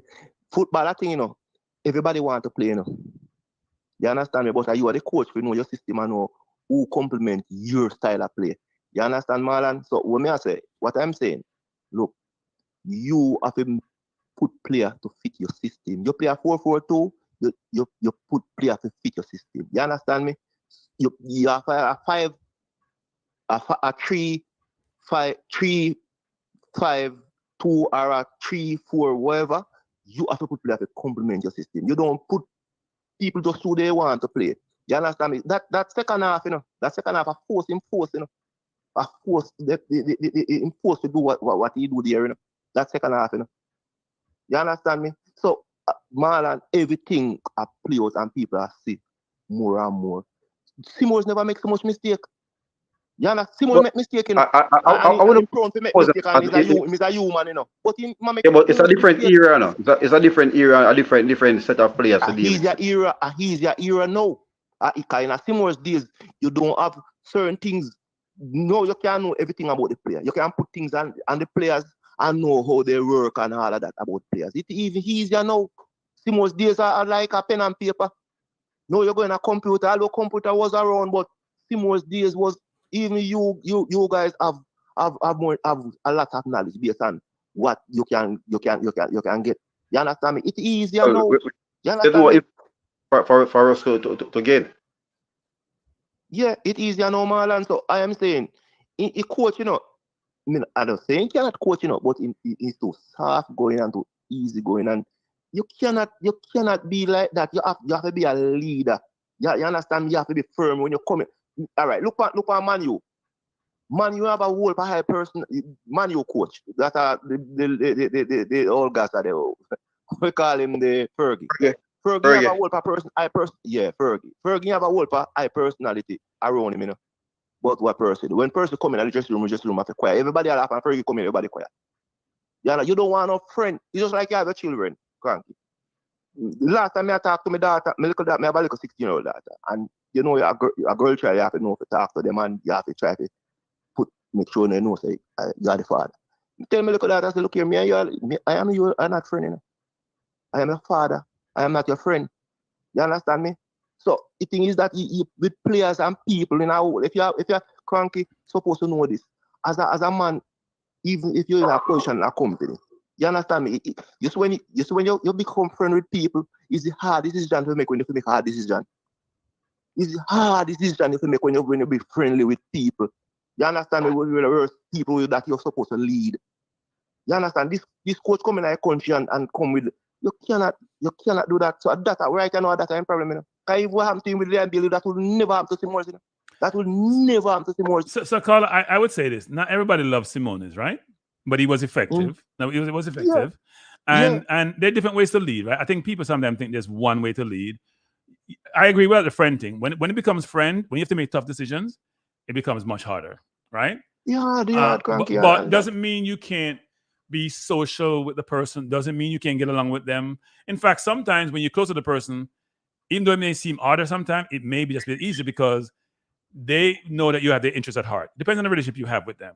So I'm not disagreeing with what you're saying, but I don't think it's because he's a friend with them. I think sometimes there's cultures that you're born and bred in that influences how you operate. He may be from a culture where they operate differently. The question, how does he acclimate to our culture? And how does he effectively then be a manager in our environment? So, but I would think what you're saying is, which a lot of people are saying is he making the decisions or is someone else making the decisions? Hi, Kranky, it don't look good. I can't say it's do not look good, Kranky. You understand? And all right, Carla. It don't look good. It don't look good. And he have to shake up himself. Yeah. And I like the pressure on I put on. And cause them listen to you, Remember me tell you Kranky. None of them listen to me, but we all talk about them. All right. From them listen to man. Marlon, then listen Marlon a lot, then listen you a lot, then listen all of you. Me can't tell you, Kranky. Yeah, you want them like we, I mean, I tell you them listen. So we don't put the game on paper and talk about it They analyze it and listen and realize they don't have knowledge of the game. So, you know, go hope them will do better and come along. But him need for us. Him know what to do, you know. This coach we have here, you know what to do, you know. Him know. Look on the second half of the game. You could believe Jamaica could play around the ball like that. No, we couldn't. And anyone who said they did, they'd be lying. Okay. So thank you, Carla. Thanks. Yeah. Right, Big up on yourself. Right. Yeah, man. I will still listen. All right, thanks. Another call coming. At the phone hot. Sorry, Brian. The phone. Person stuck on the call back. Brian, what else? Bless up, Brian. Sorry, McCaddy. Yeah, man, I'm there, man. I can't make the call and run go through, man. Hotline. Good evening. Yeah, so all right. You know, Kranky, yes. By being on this show and everything, I'm learning a lot about people and their personality, right? Yeah. All right. I have no desire to be a coach, a scout, or take part in a football, right? Yeah. All right. So what I'm learning now, you have some people who have some desire to do something in a football and then go all and it not happen. That's all the YouTubers. Yes, all the YouTubers with channels. All the YouTubers with channels. Right. Including yours truly. So like the previous caller, he would have said, he live in Canada, you know, right? And they know exactly where I'm going in the dressing room for Jamaica, and they know exactly where I'm going in a Manchester United dressing room. Or him do that, I don't know. Right? So when you say if the coach or the coach lead or the coach don't lead, if you're not close to the team or getting inside information or you're in the dressing room, you can't say those things because you don't know. Yeah. So, well, you can infer that based on what you're seeing. You can say, you know what, it looks like, but it's not definitive. Right. It's not definitive. Right. So you can't say them things with any form of firm conviction, you know. But Kranky, as far as the coach go, right? All right. Me, you know, I am a logical person, right? So if me I go somewhere, as long as me on an upward trend, I may meet a bump in the road, me can't say I am not going where I'm heading to go because the coach lost against Ecuador and Mexico. But me to tell somebody this before the ball, me tell them say, yo, if we lose all 3 games, I wouldn't be surprised. And if we win all 3 games, I wouldn't be surprised. Because logically speaking, those 3 teams are better teams than Jamaica from where I'm standing. Okay. Right? So if you look at the Vegas odds, right? All of the Vegas odds give Jamaica. If you bet for Jamaica, you get a ton of money. And if all the experts did that, right? Only thing can bother we are because it's our love for our country. But in reality, bro, the better team win. And in my opinion, we lost nothing in defeat. Can the coach make some improvement? Yes. But I think this idea of calling for the coach to be fired is far-fetched. Very far-fetched. Okay. So you think we should retain the coach? Yes. Okay. That's your perspective, and it has to be respected. So before you go, why? Because we're on an upward trend. Okay. Yes. Okay. Appreciate it. Yeah. Appreciate you saying that. Yeah, because just let me, because sometimes I just like to use example that people can relate to, right? Right. Yeah, I have build my house. The house I built, but him drop 2 blocks, but the house is still building. Somebody say some people are saying drop the foundation, but go ahead.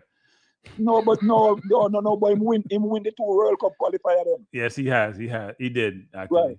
Yes. And you know what? All right, I'm going to point out something to you happening in the game, but nobody gave the credit for the coach credit for, right? All right, Latibody here. Everybody was saying Latibody here shouldn't be in the midfield and crucify him, right? Yes. And you know the coach put Latibody here in the midfield, right? And that changed the game, and nobody give the coach any credit for it. So let me jump in on that one. Don't disagree with you. And Marlon gave him credit when he came on. I've given him credit about. I was right. Here, so but here's the problem. People say, but you had the formation wrong in the first place. You had 6 defenders on the field and 2 power forwards. That means that you're just locking up shop and you couldn't win the game when you need to win the game because you lost the first game. That's the review, which is why would you go so defensive when you need a positive outcome? Why wouldn't you have a better construct, a setup in the game versus going 6 defenders and 2 power forwards which means you only have 3 people. In fact, it's more than 6 defenders. Because you play 5, so you have Bobby Reed in there, who is not the most offensive player, even though he play offensive. So you basically is setting up for a draw versus to win, and you only change it because you were down 2-0 and had nothing to lose. But add something. Marlon. Add something to it. Kranky, that is a Carla, so one second, Carla. Marlon speak and then you can come back. No, just by assessing the game, right? I think what the coach set up the formation that he set up out there was not to be out of the game in the first half. That's what I see. Right? And I think he needs to let the players express themselves. Right? I think we have players who are attacking players, and when you try to limit them from expressing themselves on the field, sometimes it hurt the team, because the second half, we see what the players can do. Yeah. Right? Everybody looks comfortable, yes? Remember the way that Ecuador started off. Like we had a 3-0 or 4-0 written all over on the field at first 10 minutes. I thought 6, right? But go ahead. But at the same thing, when you look and assess it, nothing was going onwards to goal, right? Because if you look at it, over 20 shots, right? 4 shots on target? That's 4. Right. That's 4 for all you do in the offensive third, right? So the first goal, we can say ball located, the penalty, right? 50-50 penalty. So I think apart from the goal that they caught us on the counter, we didn't make a telling save, So that's something that we also look at too. They have a lot of entries, right? They have a lot of entries in our final third, but there was nothing threatening that the keeper have to come up to save us like what he did against Mexico. Right. So let me say this and go, right? So Kranky and Brian and Marlon, right? The hardest thing to tell people, you see, is when their emotions and their country is not doing good. It's hard for them to be realistic. Hey, right? Carla, you talk about Kranky. That's what I do. But keep going. keep going, Carla. Keep going. It's hard for people to be realistic, right? But logically speaking, Kranky, this is when would have put a lot of pressure on the coach, right? You see that second half display? I love it. You see the coach come back, right? And go back to what he did before that second half display. Right. Well, I can't help but to join the campaign for him to go. All right, Carla. Appreciate it. All right. Yeah. Thanks. Bless up. Why me can't get you in? Me can't get you in. You know what? I'm gonna take the call, Mighty, but then you come next, right? Because why phone hot? Good evening. 1 second. Good evening. Who am I speaking to? Yeah, evening, Kranky. Flavor Max at all. Flavor Max. What you say, Flavor? Yeah, Flavor Max. Kranky, seeing in life, some people don't believe in themselves, and some people don't have ambition. You can't teach ambition. If you don't have it, you just don't have it. And some people just don't believe in themselves and don't think they deserve the best. You see, my problem with the coach, Kranky, because all the people are calling and talk this and I defend the coach. Let me tell you this. My problem with the coach is not even the result, Kranky. My problem is I think we have the resources to have us playing better. I think we can I don't think the coach is maximizing the potential of the players that we currently have. That is my problem. In fact, I will go further to say, I think he is, based on his formation and whatever he's doing, he's holding back the potential of the team. And we can't have that, Kranky. I mean, we go through all, you, Marlon, and other people, other experts that are more experts than I am, go through it over and over and show you in a million ways what he could have done different or what he should be doing different. And if we can see it, why can't he see it? And to answer the question of the previous caller, come on and talk. The coach, I mean, you outlined some of the things to come. The coach continued to making the same mistake.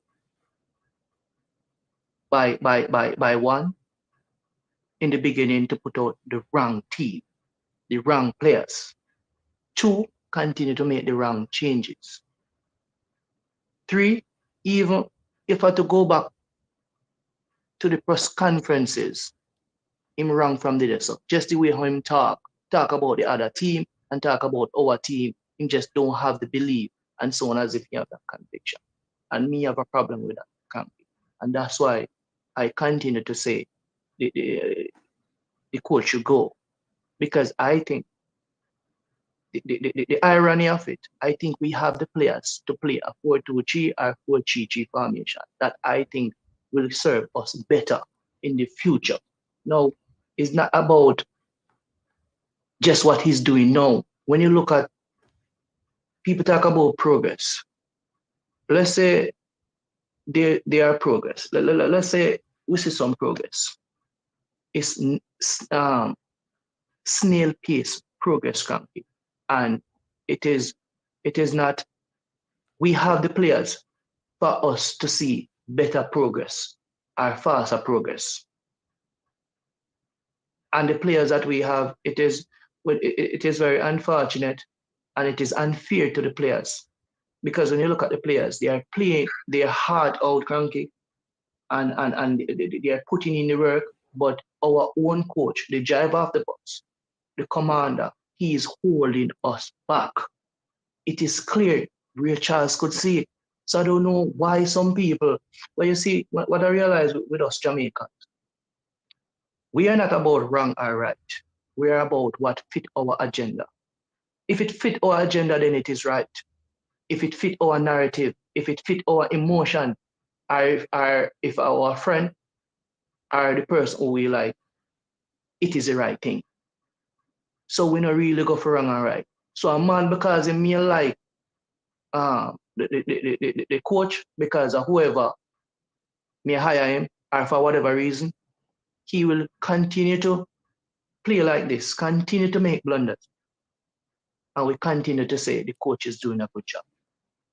That's how we are as Jamaica. Well, I think, Flavor, though, to be fair, that the review is mixed, right? Some people believe we're in the upward trajectory. Others believe that the blunders, as you alluded to, are the mistakes he has made. A person at his level with his experience should not be making those mistakes, not just once, but multiple times. So I think the review is mixed. I don't think there's a consensus on him doing well. I think you'll get people who support him because, you know, we have 1 or 2 World Cup qualifiers. We have played well against some of the better teams. He has talked to that too. But there's also a view that given the quality of players we have, and you hear that in the region, not just among Jamaican fans, we should be doing better against the better teams. And that's my thing with the plethora of talent. We have talents, you know.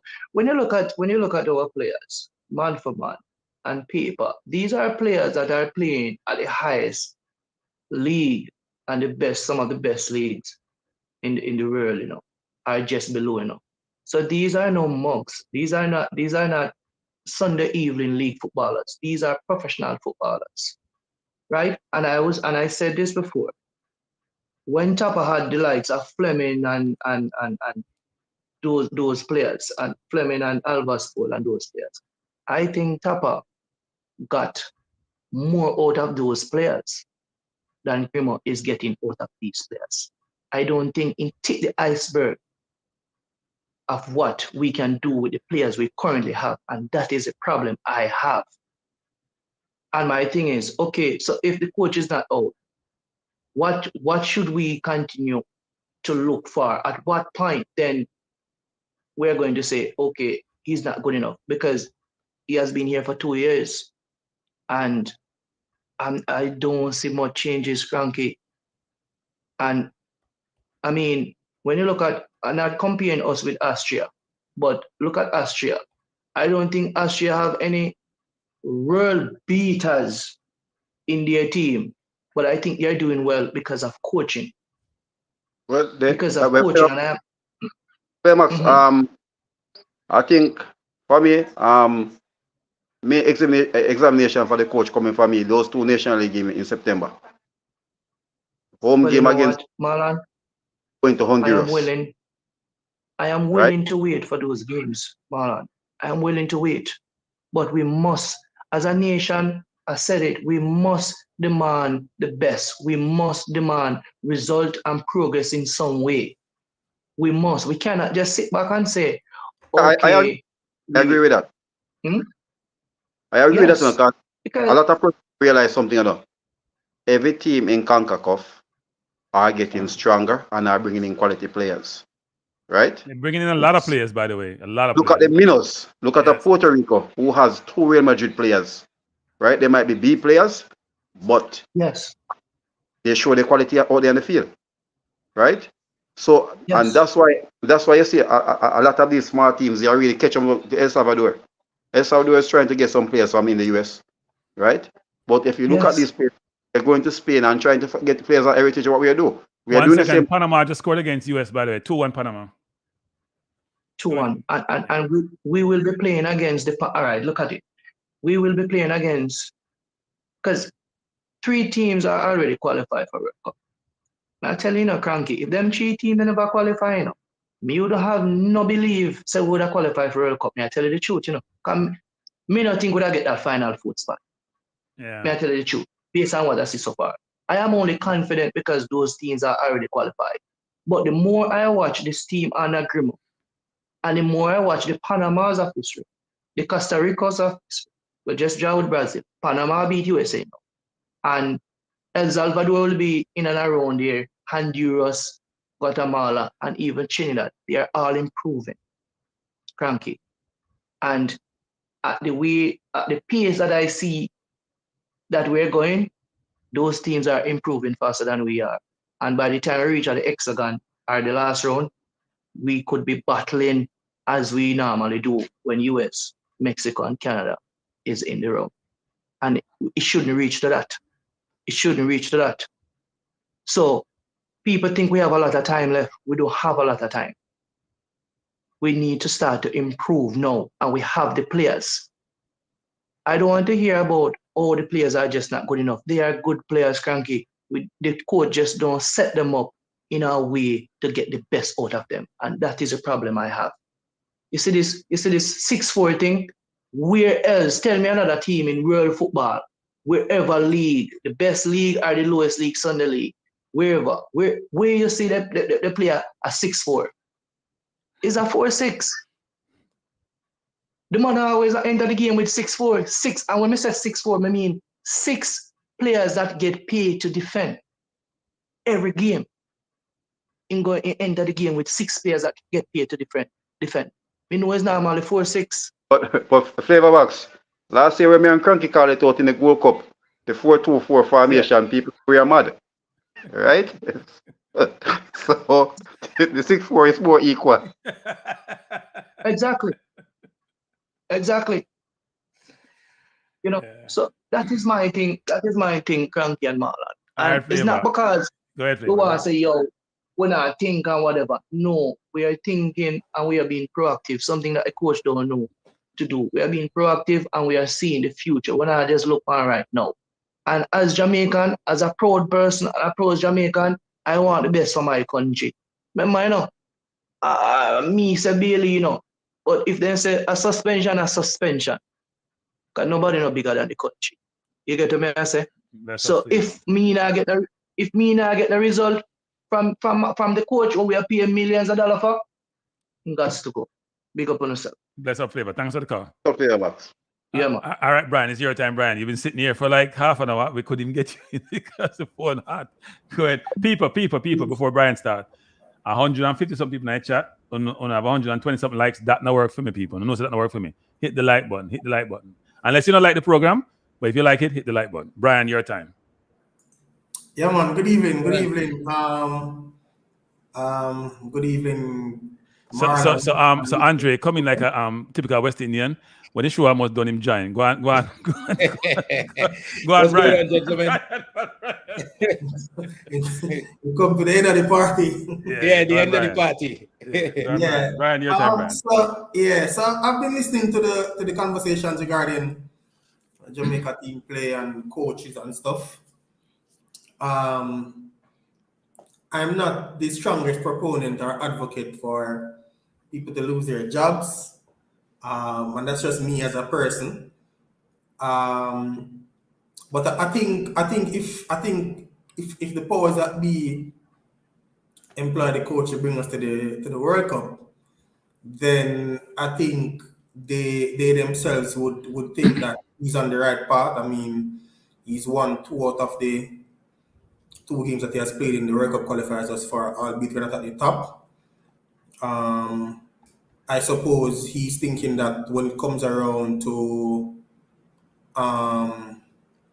Guatemala, he'll be able to get the better of them, or he should be able to find a way to get the better of them, to ensure what is seen as an easier route, because I'm not sure if even winning the group is the easiest route, but I mean, that's what many people think.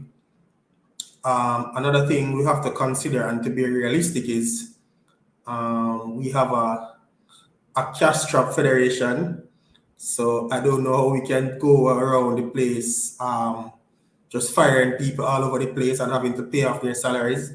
I don't think that the federation is in a position to do that.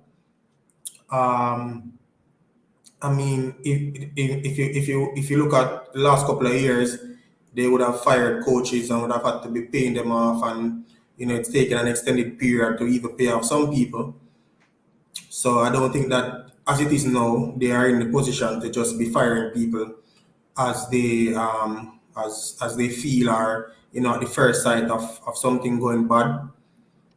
But and I also think that in terms of like from a Hallgrimsson perspective, what he's doing now is something that he's been doing for a while. It's not as if he has changed and suddenly started to play a defensive team.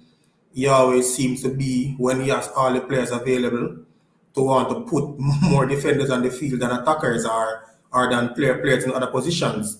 And some may say there is a method to his madness. I think the Damian Lowe experiment is kind of worn out now. Damian Lowe is not on the low, cannot play multiple positions as good.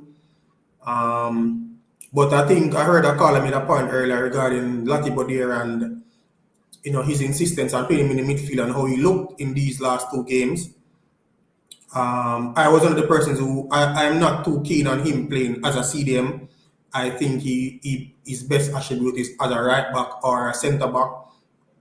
But for some reason in this game, based on how the team was set up and the players that were around him, he was able to look good.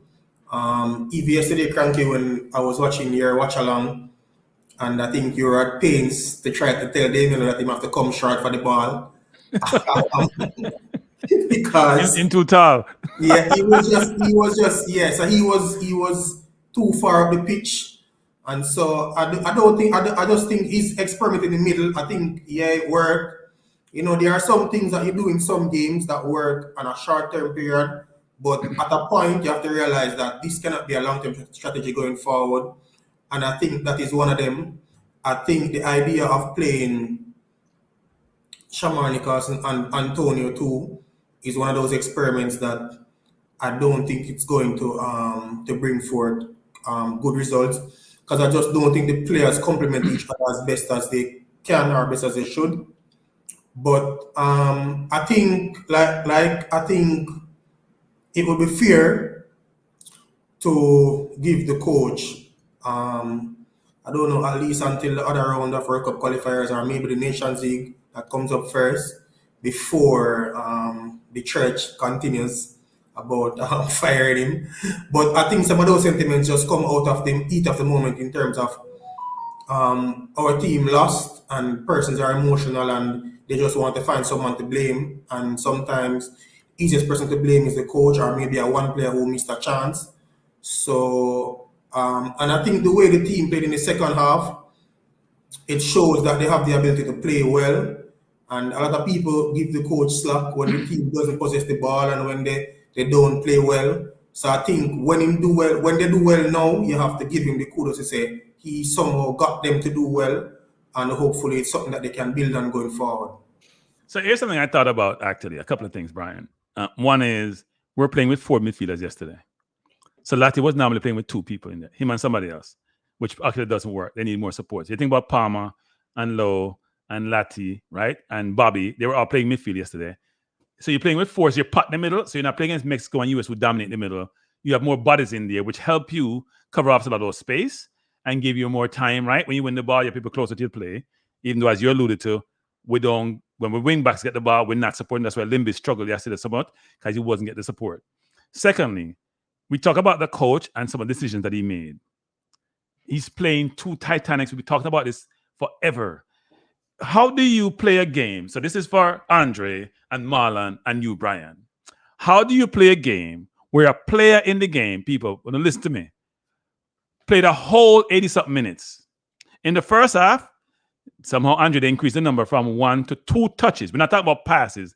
2 touches in 49 minutes, because I checked when the first half was done. And then played 83 minutes and touched the ball 12 times, made 8 passes, completed 5, and he played 83 minutes. How does that occur? Brian, Marlon, we go first, then Brian, then Andre. Come in and understand. That's where coaching comes into play. Kranky, I already say my part and that's that. But as I say still, and this is the thing still, and some of the time we can blame the coach. If you blame the player as well, to the player, if you're under pressure, the player will put you can tell me say it's for the whole 45 minutes plus 5 minutes stoppage time, right? You know, find yourself on the field to get 5 touch on the ball. But not in that, Marlon. So okay, somebody touch the ball. So the first 30 minutes we get dominated, fine. The next 15 minutes we're in the game and like to move the midfield, right? So you have more touches. You touch the ball 10 times the rest of the game. It don't make no sense to me. No, that was poor, and I think that's where the player have to come for the ball there, right? You're under pressure, right? We're basically in a low block, right? We're in a half most of the time. At one point, our 10 OC players were in a half, right? And I think we didn't see him, but it's a little different. So with Antonio see with it, and this real leadership for players take the game in the hand. We saw the leadership for Mikel last night. He came. He was at one point. He was even behind the 2 centre backs, picking up the ball and making that pass for us. So it show you where the leadership came in last night. But it was really good for our leading striker, right? As the coach said, he wanted goals, so he's gonna go with him because he has been scoring the goals. But he didn't show up last night. But as I said, Kranky, he get a 7.2. So. Yeah. And Brian, go ahead. I don't think there is much that can be said to explain that. And I think sometimes, like, this is one of the things that I'm a little bit concerned about, like the backroom, not the backroom staff, but like the supporting cast to the coach. I'm assuming that when all of them, the assistant coaches and the coaches sit there, there must be one of them who's responsible for keeping abreast of the statistics and what's going on in the game, and tweaks that can be made. Because sometimes the head coach is probably caught up with other things. But I think the other members of the coaching staff should be able to identify and pick up on those things and see where they can get the players to shift around or to do something in order to impact the game in a positive way. But outside of that, I don't know how you can explain a player being on the pitch for 83 minutes, you said, and only had less than 20 touches. No, use 15. Use 50, less than 15. Because 20 is not enough. You give about 20 something more percent. You can't. I want 20% you give. Man touch about 12 times. So if you give less than 20, that about 60%, no, so 40% more you give. You can't do that. One of those 12 was a shot, right? That thing he hit a shot once. I don't remember because I remember him touch a ball. I want to see him get 12. Yeah, man. There was a chance in the second half where a ball was played in and he scored. Yeah, and it was a hands ball. Actually, the ball. Oh no, he got a good shot. Sorry, yes, Marlon got a good shot. On the edge of the box, right? Yeah. The ball to Bobby Reed and it fell down to him. He could have done better. Yeah. Shots. He should have used himself. Hold on, Kranky, hold on. Yeah. Hold on, Brad. I think USA is out of Copa America. They're not out yet, are they? Oh, you mean they're gonna lose to Uruguay? They mean they're gonna lose to Uruguay? Okay, I think they're out. Yeah. That red card killed them, right? The red card for Weah killed them. The red card killed them. By the way, SofaScore gave Pinnock a 6.7. What is SofaScore drinking? Who is running SofaScore? We don't need to get on the head. Examine. Man, pass accuracy was 90%. He was like 8 of 11 from long passes. Probably the GPS were tampered with. People, The track here's the man's stats, right? Here's the man's stats. Probably last night. We're not 53 of 59 passes. That's 90% in a game where we struggled in the first half. 8 of 11 long balls completed. That's big, you know. If you have 8 of 11, that's a big number, you know. In any sport, in any game, in any time, you know. I don't understand. 2 of 5 aerial duels. He didn't win any ground duels. Maybe that's why he didn't. Maybe the defender, that's why he get lower score. But he can't get a 6 points. Sorry. And Andre, your time, Yes, sir. sir. Good night. Good night. Good night. Good night. Good night. How's everything? Good? Everything is good except for the people in the chat who are 150 something plus and only get 140 likes, and enough people come and go. That like should be about 200 by now. But maybe them just don't want to get the likes. If they're just stingy. I hear you all saying the USA is out. There's a Italian referee lurking in the background that could show up in the Uruguay game. You heard me say it first. It's the only team so far. Andre? Yes? Andre, South American influence straight through. They may tackle the ref. They may tackle the ref in the game. But here the point I'm making. FBI, if we take him off. Referees from different regions handle the game differently. The English ref control the game by talking to you. The Italian ref used the red and the yellow card to control the game. South America used Gunners boss, may have to make Andre talk, and then you call back Gunners boss. I promise you call back next time. I don't know if people realize it, but the US-Bolivia game had an Italian ref, while everybody else, Jamaica first game had an American ref, but everybody else had a ref from Central or South America. So that's interesting. I'm not saying that anything is wrong there, but it's quite interesting. But look, I want to add to the conversation. I don't know the Jamaican head coach, so I am not. Gunners boss, you have to hold on. You listen to me. You have to hold on, Gunners boss. Go ahead. Go ahead, Andre. Gunners boss, listen. Gunners boss just doing one thing. He's not care about the bias. I say just doing one thing. Go ahead, Andre. I don't know the Jamaican coach, so I'm not defending the Jamaican coach. And if it sounds like I'm defending anything, I'm defending the profession. Right. Uh-huh. So who's I heard people calling earlier. I'm listening since 7:00, and I think Kranky, we could raise the level of the conversation when guys say things like what's the midfielder name? Palmer is a waste of time. Yeah. Okay. And Hallgrimsson is a madman. Somebody put in the chat just now. That doesn't advance the conversation. And to be a professional footballer takes a lot of hard work.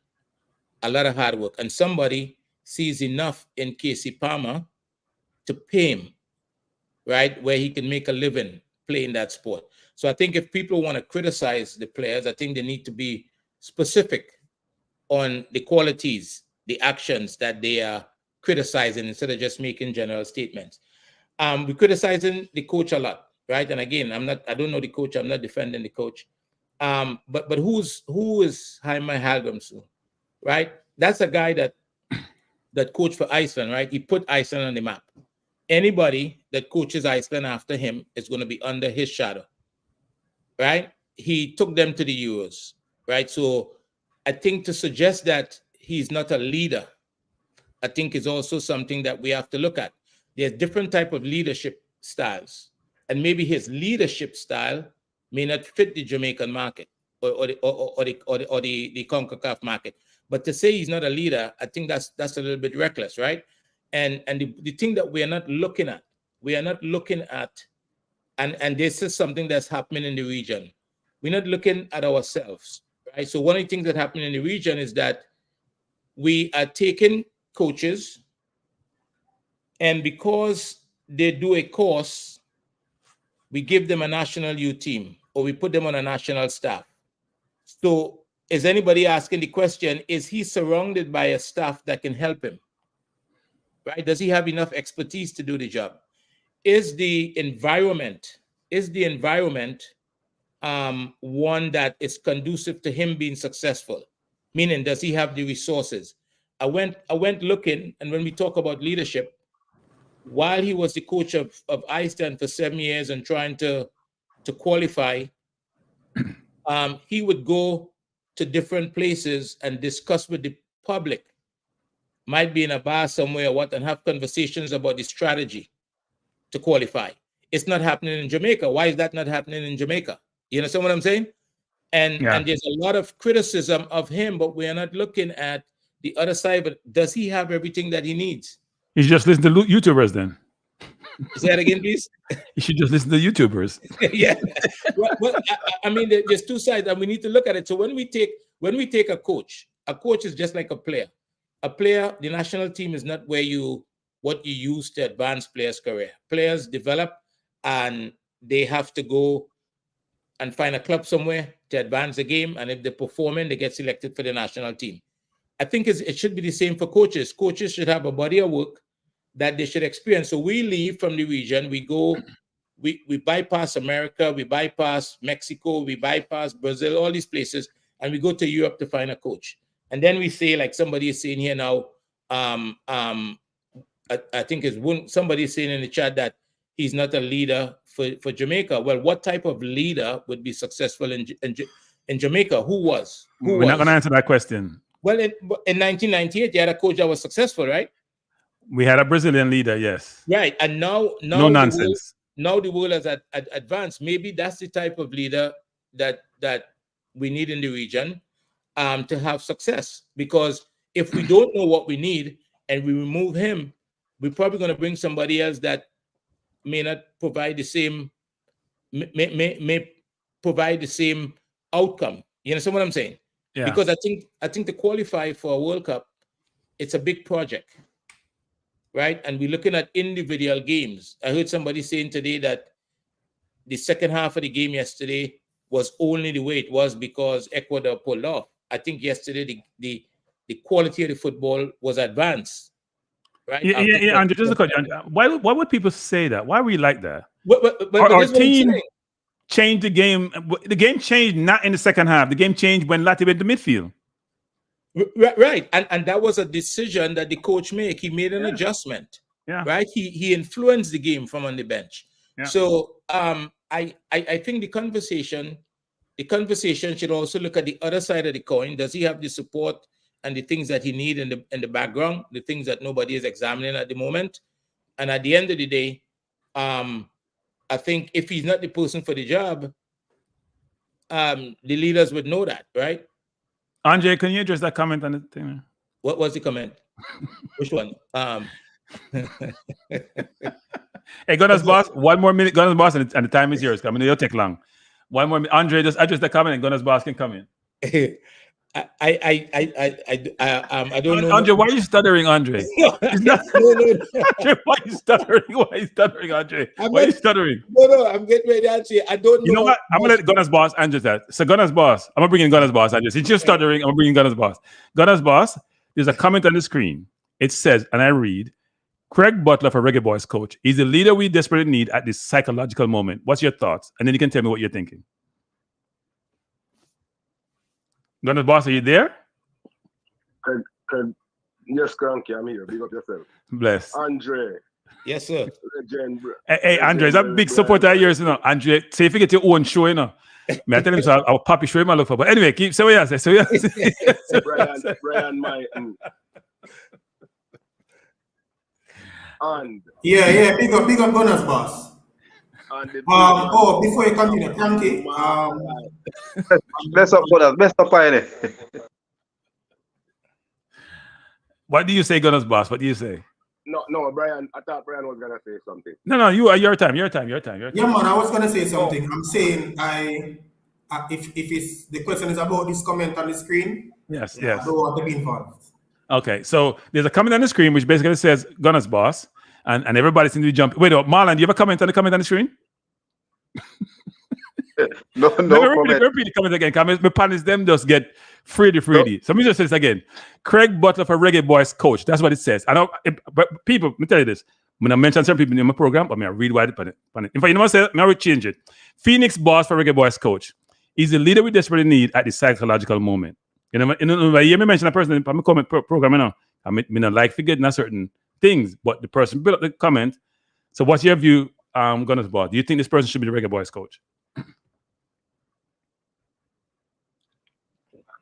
Yeah, Yeah, no, hear this now. Them the argument, yeah, waste argument, you know. I bet you can bet you can bet you can bet a Flavor Max where them put up that comment. They accuse me or accuse it. You don't know how I will put up the comment. Ujen Singh. No, it's not a troller. He comes on this program periodically. I troll him, I troll with that, man. Him know say he nah get me have nothing to say about that because I don't know what Craig Butler done.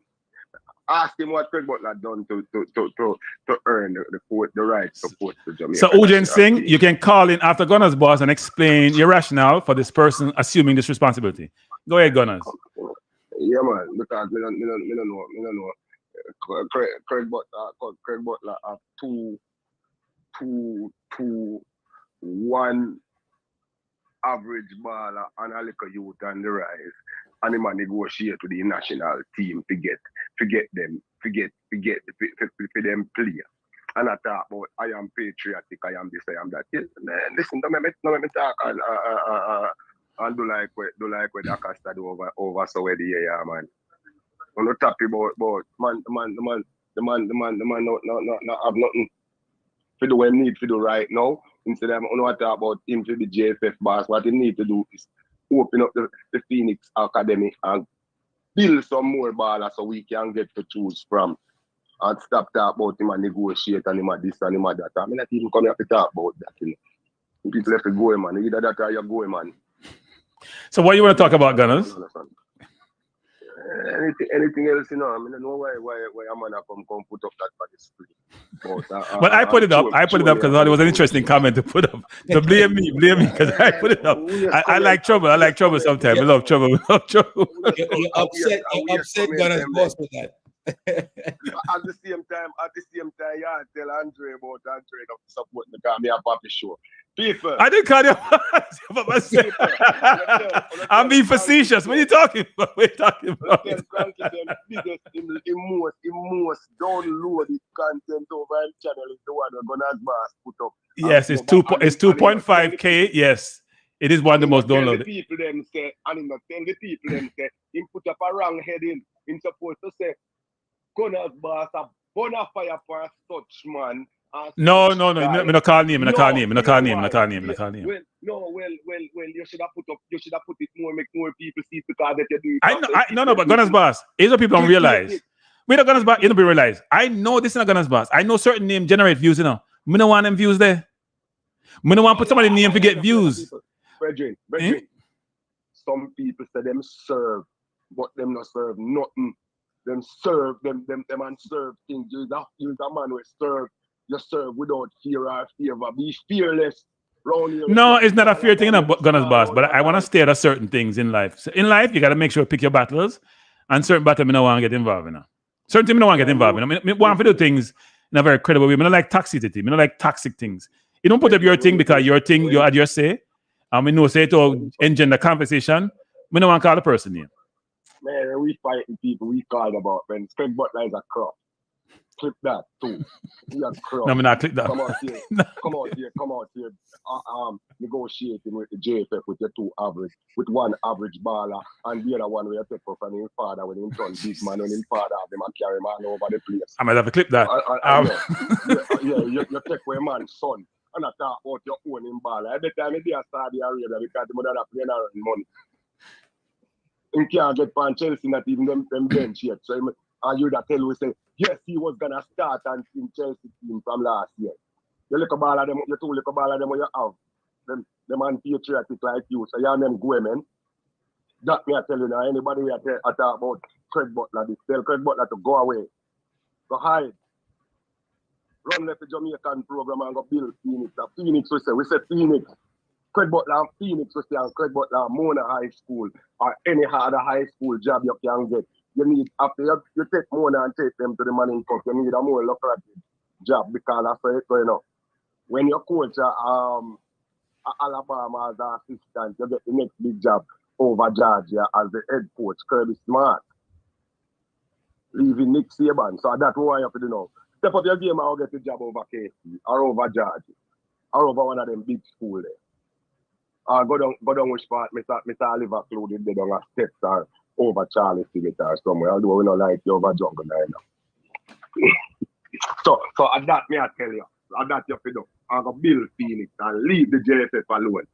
Drop your hatred for certain people and put on them things that you act like say, and Camille have 3 pick me and one turn 36 and you still have carried at the belly. I tell you, have that the baby then now, man. Have the baby for JFF and leave them alone, Craig Butler. That's your freedom, man. And you look at followers them like Flavor Max them and them attack this and talk that and one next little one him have a channel about him a coach. And me I'll call him out too, you know. The one on him unseen, you know. We don't know how all them get opportunity to coach people pick me, you know. Bring yourself over here. You talk about how you get opportunity to coach people and you're there all day. You don't have any ambition as a coach because you're there carrying Craig Butler water, Leon Bailey water, and I talk about your one. People now gain no credibility for that. What you need to do is don't be worthless like them and go produce some ball. One second, Gunners boss. Some of the things said in this channel is not the responsibility of Kranky. Kranky has nothing to do with this. He's creating a platform for others to express their views. It is disclaiming those comments, okay? Don't give me mic when me talk and tell the people them what them to do, man. One of you do, if Craig Butler continue to interfere with the JFF business, which is bad, him and him like a baller, him like an average baller, where you would like and can everybody and left the team. And disrespect the whole program, yeah, you like an average baller. Like, what you need to do? Leave the JFF alone and show some more. They are cry. You know how much we not even talk because sometimes I just make a call at Jamaica and before the phone answer cost me. And you know hear me come over here and cut the people them. Because we know the thing, you're the phone, you give a man like a 50 pounds. You're the phone and talk about it. When we go England, 1991 and come back to Jamaica, one barrel of Clark, I come give the whole of my friend them. I never sell one big barrel, the biggest barrel I put back to England. Let me tell you that I'm not calling them people and listen right now. I know I'm not lying. So you can't stay there talk about you give one man one for 50 pounds, you talk about people that beg your money. You should be ashamed of yourself talking like that. Come on, man. I'm here somebody come and talk about. Yeah, the NBA players, them and Major League baseball players, them when them go for a World Baseball Classic and them go to the Olympics, them get millions of dollars. Some of them are billionaires. One or so, a billionaire. So them can afford to upgrade them thing and them not to go in an Olympic village or go live in a certain place or have room with because they can afford to do those things based on them income or them make independently.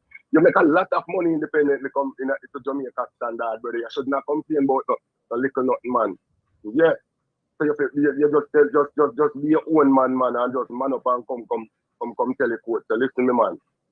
Let bygone be bygone. I'm locked in now. I'm ready to play and let's roll this ball, man, and get this popping for the World Cup. That's all I'm telling you to do, man. If you ain't going to do that, just go sit down, man, and concentrate on your career and make millions and millions of pounds and euros. Playing over England, and if you can go Italy or wherever go play, and step up your career, and that's what you do then, and just leave the thing alone.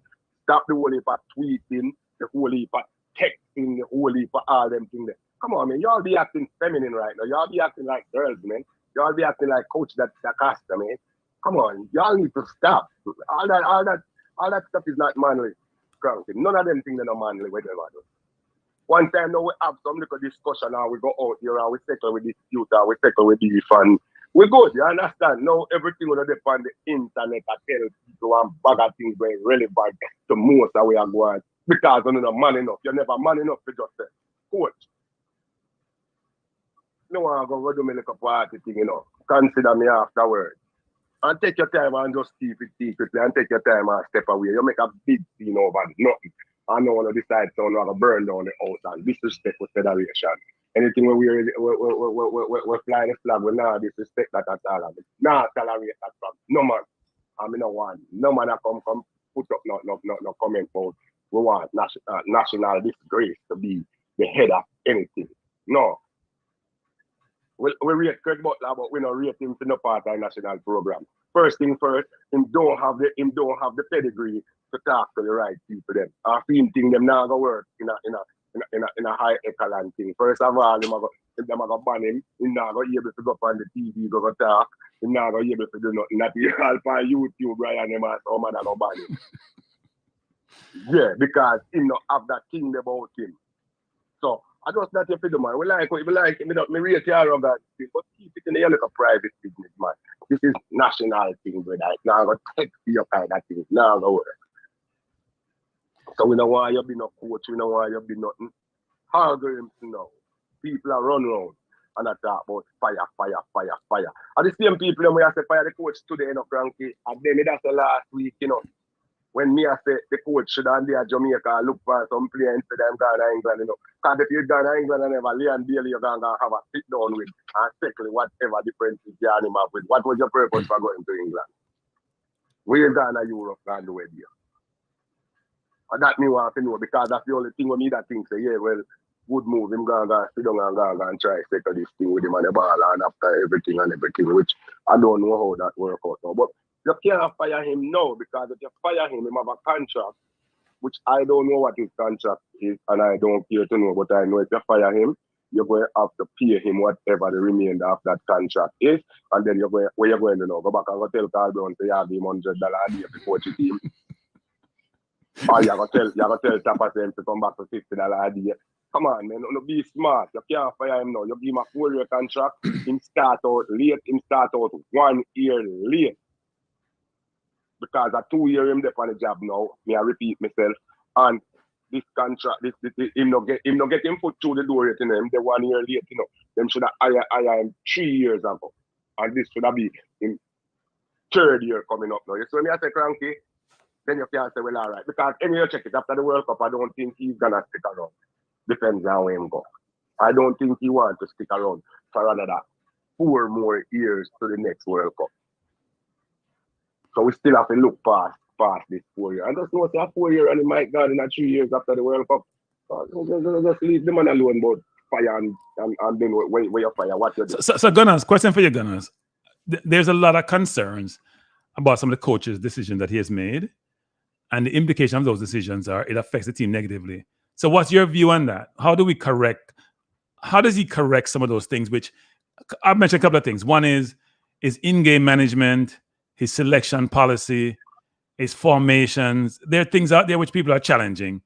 And it seems some of those challenges seems credible. How would you address? How does those get addressed? Do you think he has to address them? Or do you think he just does what he wants to do? Somebody needs to sit in now in our room. Somebody who knows the technical side of the game and talk to him. That's all. I'll make him know that this now work and that now. Because I don't think what I really believe. I don't think the coach is watching the game when the game is being played. He always sit down in our corner taking notes. If you're not watching the game, how can you take notes and all them things? And him always there, you know. Him not up and bounce and about and them things. And then again, him is a master of setting up himself for excuses. He's always saying, we are not. So him setting up himself to making him excuses before the game even begin play. And him showing him opponents them too much respect and them things. Sometimes you have to give them some bulletin board material, man, and going hard for them, man. And just make them know, say, listen, they may not have no respect, you know, come to war. You have to give the player them that thing, you know, because our player them have that fighting spirit, you know. But when you have a weak, what you call it now, verbally, I not even want to say mentally weak, because I can't call him say mentally weak. So I don't know if he's verbally weak or he don't know how to get up and demand things. Even yesterday with that penalty, I don't see him up in there harass the referee. You're supposed to get thrown out of the game. You're supposed to get a red card, coach. Gunners boss, a very good observation, by the way, people. And you guys may not realize that. That's a good observation, which is, where's the protest about the non-penalty? Because referees are human beings, you know. They're human beings. They do make-up call all the time. So Gunners boss, good observation. Yeah, man, the other day, the coach get short in the baseball game. And when him get short and the man throw him out of the game, him still make sure him stay there and get that pound of flesh and tell him him take off him hat and the two of them, the nose, you know. Him and the referee, you know, and the referee get the wrong because you supposed to know better. Your thing is out there to police the game. You cheat this coach and him have the right to protest. Our coach is not protesting. He's not motivating from the sideline. It's a lot to him, but at the end of the day, I can't say fire him and go tell Papa Whitmore to come back to $60. You hear me? I say, it's not funny. So, all right, Gunners. I got to give some points, some talk, but Gunners, very good, very. You were good this time, Gunners. Me a grade, you know. Me a grade like I'm a grade coach. You were good. Me I give you a 7 out of 10 for this, because you know it's me grade hard. Anytime I come here and I talk, just flip it and put it up there and say what you want to make the heading be, because that's what we hear. We here to. Me tell you something. I love my wife. I pick to them. Me have work for the algorithm. When me support you, 100%. We want to lift this up. We want them put a dollar sign over there. We can drop with $5 with $10 with $2 them over here. We are doing. You don't need them, but I say when you come to church, you have to drop a collection in here. People, don't make me fling PS phone in and back in out of one spin. And I like up the video. Kranky over here again of great content. So I like up the video. See them like how when you go back, you're muting them club share. You like them up. Well, I make sure to subscribe. I make we see the thing. Make we see KB at the end of the numbers. Then please, on time, respect for every time. Cause remember, a big star Gunners boss, they have to give a whole lot of content to your head, you know. So put this in on the brain. Like, bless up, Gunners. Subscribe before no comment. The last thing that's gonna do. Some man over here make all Christian them and them make all 50 comments. I expect you to read the whole of them comments. And when you check them, like a video, like up a video, people. God. Best of Gunners. Best of Gunners. In the comment. Me in the comment with me lose a friend them. All right, Gunners boss. That's the only one and only Gunners boss. Very unique character. Gunners, thanks. So look, a lot of conversations about the coach. So I'll ask this, Marlon. You think we should retain the coach? No, take out the money into consideration, because we can't fire the coach because he make $500,000 a year now. As Brian said, by the way, Brian, we have money now. We have Adidas money. We have COPA money. We have World Cup qualifier money. We have money, but we don't have that much money if you fire appeal to $1 million severance to fire him. I think Kranky, removal of the coach, you have to get somebody higher quality coming in. Because guess what? When you have players of big ego, you need somebody who can manage them. And I think this might be where he's falling down on it. Right? But at the same time, I said those 2 games for the National League in September should be a benchmark where he can be judged, right? Because you come out to CONCACAF now, right? The last 2 CONCACAF games that you play against the World Cup qualifier, another person was impressed. We got the winner, right? So let's get him there. Because remember, if you look at Cannibal had Jamaica finishing 4th, Mexico 3rd, right? And have Venezuela winning the group, right? Is America going to put Ecuador to win it now? And it's spending out now. It's showing out now. So I said the players are getting the exposure to play high quality teams. So I think playing Cuba and playing Honduras, we show if we have improved and learned anything from playing these 3 games. Right. Here's a question for you. I'll go to Andre. Here's a question for you, Andre. Mm-hmm. Do you think this performance encourages some of the better players who are on the fence to join, or discourage them? I don't think the performance is the thing that is the one thing that the players would look at. They would look at the entire setup. Okay, the entire setup, and they'd also look at whether or not there's a real opportunity to qualify and play in the 2026 World Cup. Right? I think right now that's a one-off performance that show the team, as far as attacking is concerned, improve in that area of the game. What I think I saw is the team showed that they can play with the ball, okay, against a very good team in Ecuador. And also the intensity went up in that game. And I don't think I've seen, they were able to match the intensity of Ecuador. And I don't think that, and that's something that comes out of that environment. So I don't know that players would look at that performance and say, well, I want to go play for Jamaica for that. I think they're going to look at, is there a real opportunity to qualify and play in the World Cup? And the setup in itself, but whether when they leave the club, because look, I can tell you from experience, when a player leaves this club to go play for the national team, he's taking a risk, right? He's taking a serious risk because the club environment is his livelihood. the coaches in the club environment, I don't know that they always want you to go. They can't stop you, right? And depend on the individual. Sometimes you go away and you come back and you find yourself not in the team. God forbid if you get injured. When I say not in the team, you may not be starting or whatever the case may be, depend on where the player is. So they have to see it as a real opportunity, in my opinion. Okay. Brian?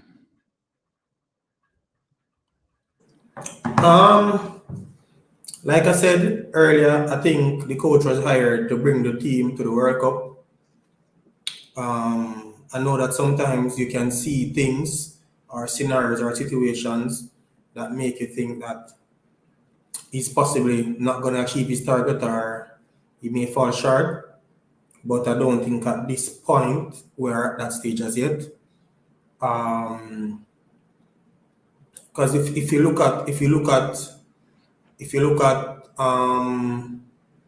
the international game that the coach has lost, you would say he was beaten by teams that are a lot better than us, in terms of being put together for a while, have better cohesion in terms of their players, and their footballing infrastructure is a lot better than us. I heard Andre made a point earlier, looking at the supporting costs for the coach if he has the right staff around him to be able to help him or to complement him to bring out his best performance. I think the jury is still out on that.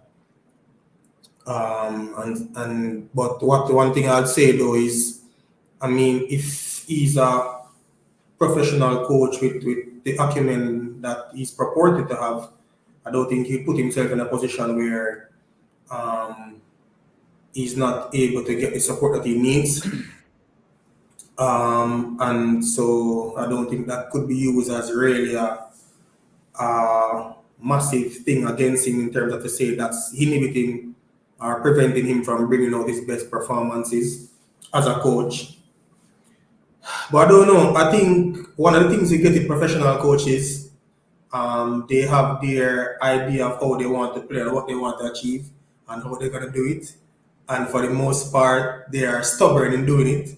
And I think that's probably one of the traits that the coach is displaying now. Even with the experiment with Damian Lowe, he's made up his mind fully that regardless of who's in the squad, he's going to put a centre back to play CDM. Doesn't matter if it's Damian Lowe or if it's Joel Atibodiere, or it could be someone else at a later stage, but he seems to be hell-bent on the fact that he wants a defender to play as a CDM. And even when you look at this COPA America squad, the squad has 2 out-and-out CDMs. They have been on the bench for the most of the tournament. I don't know what that says about the players in terms of how they feel and how that may affect them mentally. But I think in terms of, he's just stuck in his way and he thinks that this is the best way that he can get performances and get results. And I think that's what he's hell-bent on doing. And I think you just have to wait and see how that turns out. What I would hope though is that we don't wait too late as we did the last time. We'll have to be taking out the calculators and punching in results, hoping that something can go in our favor. But based on what I saw in the second half of the match, I'll wait to see what turns out in the Venezuela game. My own thoughts is that some of the players that didn't get a chance to play earlier in the tournament could possibly get some minutes in the Venezuela game, and we can see what quality they have. And then I guess that will further justify the coach's position in not bringing them on, or his decisions would be shown up more to say, hey, you had these players who have these qualities and they weren't being given an opportunity, and maybe going forward. So how does a coach balance giving opportunities versus maintaining or improving our ranking? I think that's a difficult thing to do in a World Cup qualifying cycle and in tournaments like the Copa America and the Gold Cup and the Nations League, because ultimately those matchups affect your ranking more ways than one. And in a Jamaican, from a Jamaican standpoint, where we are ranked in the 50s, want to go up into the 40s, which will help the coach's resume and also help the nation too, because the higher ranked you are, you will get more games, federation will get more money, players will get more exposure, and also you will get better players who once your ranking is improving, they'll want to come and be a part of your organization.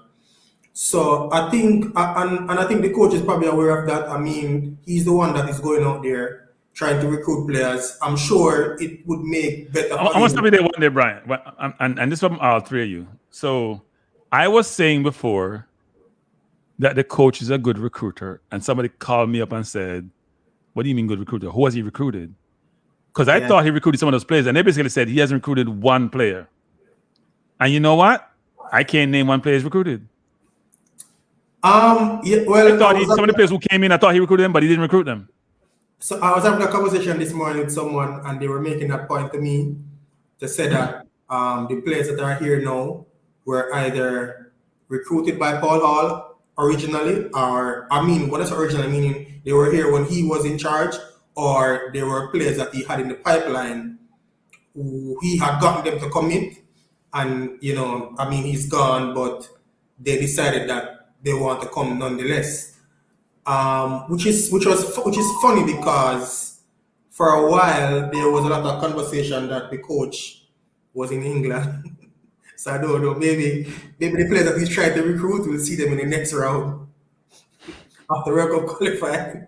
But even so, I'm saying if the nation is improving, it probably will make his job of recruiting easier, because it will be easier to convince players to come to a project that's on the rise, as opposed to an uncertain project, or a project that doesn't seem to be going anywhere. So I think, but and like I said, sometimes it's difficult. It's a really difficult thing to do in terms of you want to improve your rankings, because ultimately his job is dependent on the success of the team, and it's a difficult line between wanting to do that at the same time wanting to give players minutes, because sometimes a lot of these players, or some of the players that are there, are basically unknown players. And as a coach, if you are uncertain as to what a player his output is going to be, you are less likely to want to put him on the pitch. Just like us going to the park to play pickup football games. If you go there as a new person and there's nobody there that knows you, they are less inclined to give you the ball. All right. So yeah, I get it, Brian. So Andre, what do you think our prospects are going forward? Look, I think for the past 2 years I've been saying that the prospect is good, but I think Jamaica need to be careful that they don't destroy the prospect of qualifying for the World Cup with all of the stuff that goes on and could potentially go on. The question about the staff, I don't know that there's any question about who surrounds Arteta, who surrounds Pep Guardiola, who surrounds Jurgen Klopp, who surrounds, right? You have to have people who are better than you in what they do, right, to be successful, right? You don't want to be the guy, you don't want to be the guy that is expected to do everything as the leader. So we got to look at the point I was making earlier. In the region, what we are doing, we are taking coaches and putting them in the national team space. We got to make up our mind. Do we want to qualify for the World Cup, or do we want to give coaches experience in our national team, right? If coaches want to get experience, you can have them every single day, go to the training session with a notepad, take notes, listen, because that's what the people from Asia do when they go to Arsenal and they go to Barcelona. They stand in the rain and they take notes and they watch, right? Seem like you're in that rain, Andre. Seem like you're in that rain sometimes. Yeah. I know you're in the rain sometimes. No, if you want to learn, you've got to make those sacrifices, right? So when you look at the staff, what experience does the staff had that could inform him or have him make him better? Because this is a guy, we talk about ranking. He took Iceland from, I think, 100 and something to the top 20. He's done that already. Okay, he's qualified Iceland for the Euros, right? And was the assistant coach. He's done that already. Okay, so we have to look at what could be the problem here.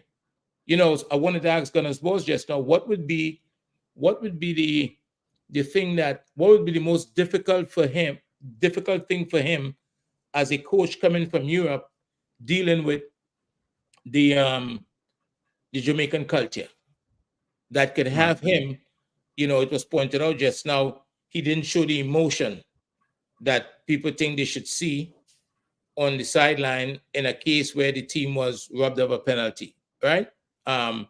It's what would make him not have that? Would he be like that if he was coaching Iceland? You know, so what I'm saying? Yeah. Would he be like that? So I think we need to start to look elsewhere before we start talking about get rid of the coach, because what I'm hearing is that we can't, right? He's got a contract. It's cost a lot of money. You understand? So do we support him and try to make sure that, because at the end of the day, Kranky, I think you've got to use your platform and call out the Jamaican public as well, who's not showing up in droves to support the team. Andre, people, I'm gonna do it right now. Andre made a brilliant point. I don't know, I sit down on a seat in a basement, and a living room, and a Nagano game. Andre, right. I'm not gonna chat and criticize a Nagano game. A friend of mine was in Vegas, and I might say, Kranky do the same thing. We got some game. You know, I may like fly, I got all the game them. A friend of mine sent me a voicemail when Jamaica played in Vegas. And he said, and I was gonna play his voicemail, but he had some choice words on it, so I can't play it on a public domain. And he basically said, I'm in the parking lot. He called me Spence. I'm in the parking lot. It's ridiculous.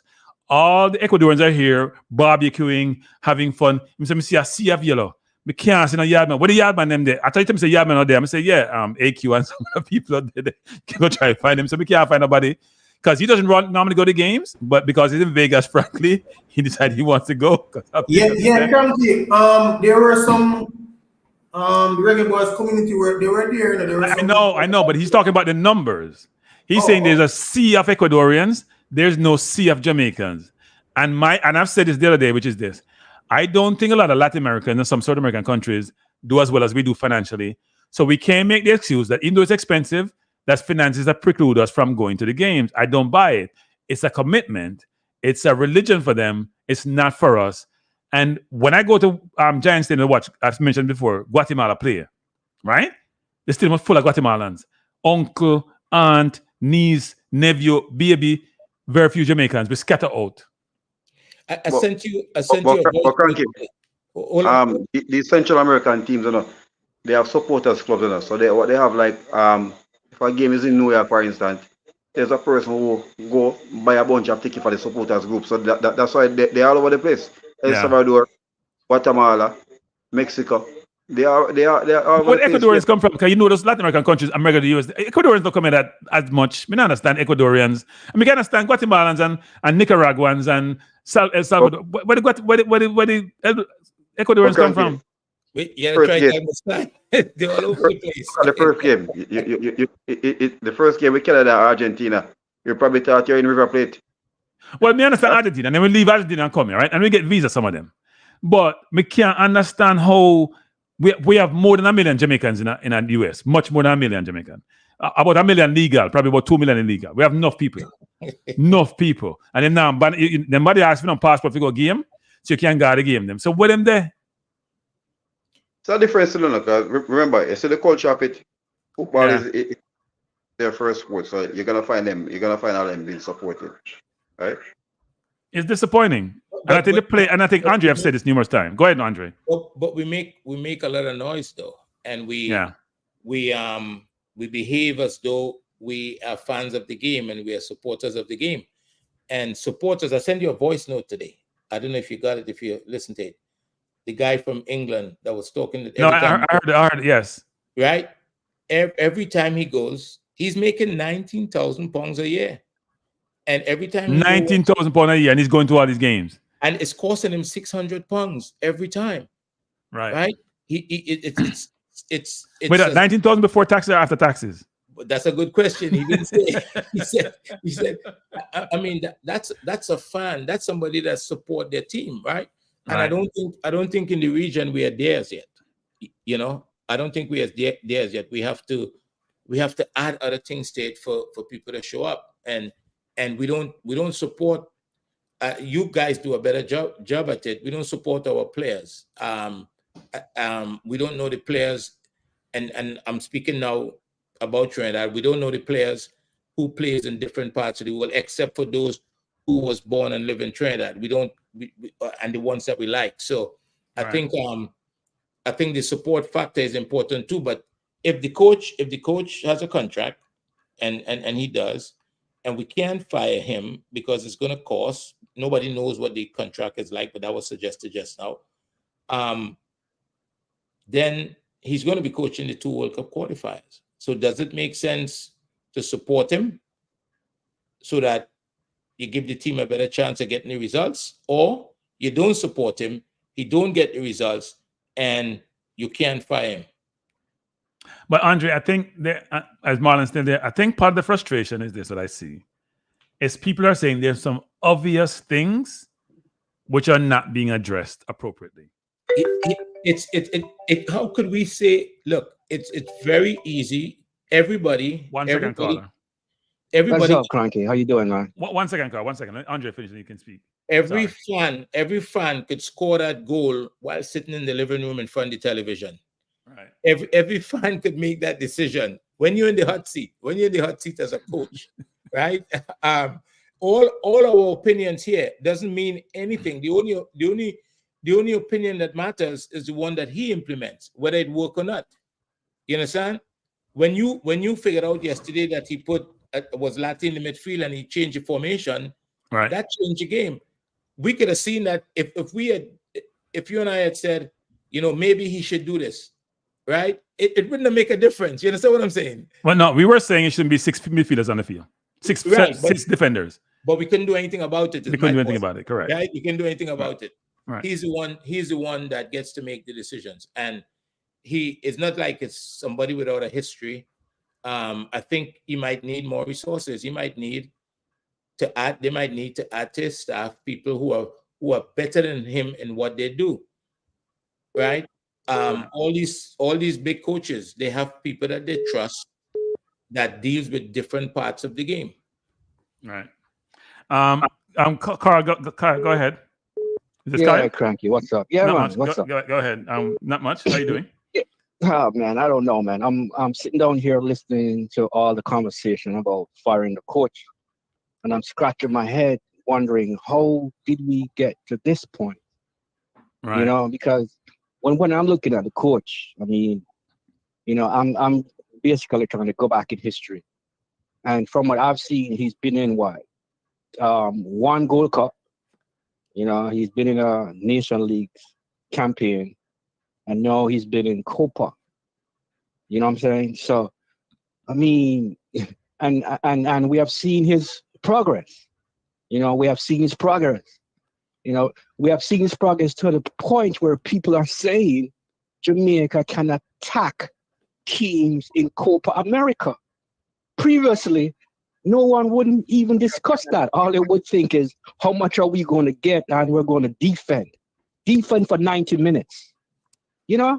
So, I don't know. I'm saying that people should be patient. This coach is basically working with the tools that he has.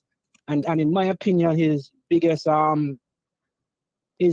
obstacle, and I'm not saying that he's perfect. He's basically trying to figure this thing out.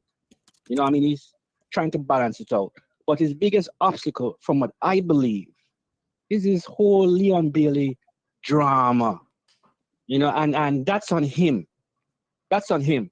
Because if he was more firmer and put down his foot, he would know how to mold his team a lot quicker.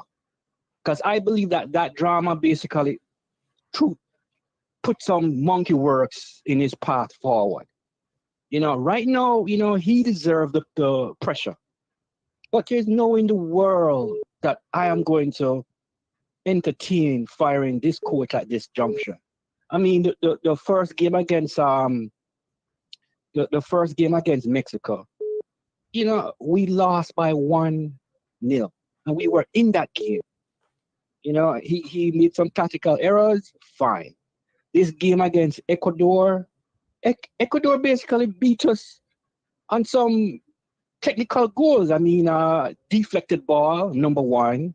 Number two, a penalty that I don't believe was really a penalty. Okay, even if you gave him that penalty, why didn't we get our penalty, which would have evened up the game and changed the whole complexion of that game? You know, the third goal was against the run of play. So we were in both of those games. It's not as if we in COPA, you know what I mean, and we weren't in none of those games. I mean, we're tactically there, and he's smart enough to make adjustments. You know, granted, we don't like them, but we can see what he's trying to do. You know, so I mean, I'm scratching my head to wonder how in the world did we reach here? Fire the coach? So Kyle, here's the frustration I hear from people. Here's the themes I hear. One is a selection policy, and you know what the selection is. There's a consternation for people about him continuously putting Lowe in the middle of the park, and people are saying, even though Lowe had a phenomenal game against Canada, he's proven subsequently he's not a midfielder. Two, the fact that he goes so defensive, he does not give the team to play as well as they can play. Three, he doesn't try to play any possession football. Four, he plays two center forwards, which restrict the team and allows himself, given how defensive he is and playing two center forwards, to be vulnerable in the middle. What do you say to all of that? Yeah, I mean, valid points, but guess what? On all of those points, he's made adjustments when he sees that the game isn't going. Except for the two center forwards. Yeah. Right. You know, and the rebuttal to that is that he sees it too late. Okay, fine. But at least he's smart enough to make adjustments. So give him time. I mean, to me, this tournament was a learning process. That's how I looked at this tournament. I expected us to get out the first round. Hey, we didn't do it. But listen to me. I'm putting money on us beating Venezuela. I'm putting money on that. Don't do that. No, I wouldn't hold on. Don't do that. I wouldn't do that actually, because Venezuela. The misconception is that Venezuela is not a good team, and they've proven they have won 6 points already. You know. Okay. All right. Right. So you got to give them some respect. Okay, fine. So when we beat Venezuela, I want to say, you know what, Kyle was right. You know what? I would say that. I'll make sure. Remind me. You know, I'm just telling people, you know, give the coach time. You know, give him time, because he's learning the culture. He's learning his own system, and you know, he has made his faults. But you know, I believe that he will rectify it, and I really believe that this is our coach, because what I've seen is a cultural style of play slowly coming out. It's slowly coming out because people are talking now that we can actually match people in COPA, or we can go toe to toe with people in COPA. That wasn't said back in the past. Yeah, it's shocking, Kyle. It's shocking that a team lose 3-1 and get so much compliments for losing 3-1. Right. I mean, people need to be balanced and reasonable. Yo, we have come a far way. This is not the same old team back in 2 years ago where people would be thinking, okay, we know what we're going to do. You know, I'm going to come up, play defenses for 90 minutes and hope that one of those air balls goes in. No, come on. Come on. Kyle, yes, sir. This is Kyle that runs the supporters club, right? Yes. Would you agree that supporters in the stand can improve performance 10-15%? Of course. I mean, that is what I'm pushing for. I've been trying to set up, you know, build on what we have, but again, you know, you have to work with a GFF that you're pulling teeth, you know, to get things done. That's the point that I'm trying to make, is that it takes everybody. Football is, it's about margins, right? And the difference between winning and losing could just appear and disappear like that. And right. And I don't think, and this comment is not just about Jamaica, I think it's all over the region, is everybody's not playing the role, utilizing best practices so that we can get the success that we're looking for. Because at the end of the day, I think, I don't have any proof of this, but you said thinking that last night penalty, if it was a fact that when Jamaica play, they fill 50% of the stadium with fans, or 75%, like the Mexicans do, or like when American play Sam's Army, or when we saw Ecuador, the stadium the night was. If that was the case, right, could that affect the decision? You know what I mean? Because at the end of the day, this is a big money game. These guys, but you see, these guys are in it to make money, and when teams from the English-speaking Caribbean play, it's a few hundred people showing up. But you know, we have to look at the fact that CONCACAF set this thing up at a disadvantage for English-speaking Caribbean countries, because the population, you know, the demographics of West Indians in places like Texas, you know, you can't compare it to the Hispanic population. You know, the same thing in Los Angeles. No, if they had kept it like in the tri-state area, you know, you would find a better turnout. You know what I mean? Because I used to agree with that, Kyle. No, Kyle, listen to me, Kyle. When Guatemala played Jamaica at the stadium in New Jersey, there were a few Jamaicans there. The place was full of Guatemalans. It was a friendly game, I granted. Guatemala running it, but we never turn up, Kyle. And we have more Guatemalan. We have more Jamaican like tri-state than we have Guatemalans, I'm sure. Right. We never turn up. Look, Kranky, I agree. Caballes played a final in Jamaica in the Caribbean Cup. I think it was recently. You know, it probably had 2,000 people in the stadium, right? The stadium wasn't full for the Jamaica Canada game. I mean, it's just we're just not supporting the football in the way that others do. And when Trinidad played St. Kitts and Nevis in the Gold Cup, it was the lowest attendance for the Gold Cup. The lowest attendance. So the facts are there when it comes to the teams from the English-speaking Caribbean and their ability to put people in the stands. And at the end of the day, let me just make a point to you two. Okay, you see, when the Spanish teams come to play in the tri-state area, they get supported by their media that's in the Caribbean areas. Right. You'll hear it over their local media outlets that such and such is going to be playing, so they can prepare and organize. Now, this is where I'm trying to reach out to the GFF to basically build a proper supporters club. You know, we, meaning that the Reggae Boy Supporters Club, we have the access to the media in the tri-state areas. If I could have a conversation with one of them to basically build that platform where we can work together, so when they come into places like this, that we can build that vibe. You know what I mean? You know, then you're going to things start taking out. But, you know, don't just take it out like in a vacuum that these people just show up. No, there's a network going on underground that we don't know about. Why do you need the GFF? No, well, listen, that is a good point. That is a good point. I mean, but, you know, I would want to be partners with them to basically, you know. Yeah, but you gotta, but you got to bring something to the table, right? Exactly, and that is what I'm working on. Yes, I'm working on something right now to bring to the table to say, listen, and I don't want to let it out. You know what I'm saying? Because I don't know. I just got my foot broken, so now I'm trying to repair it.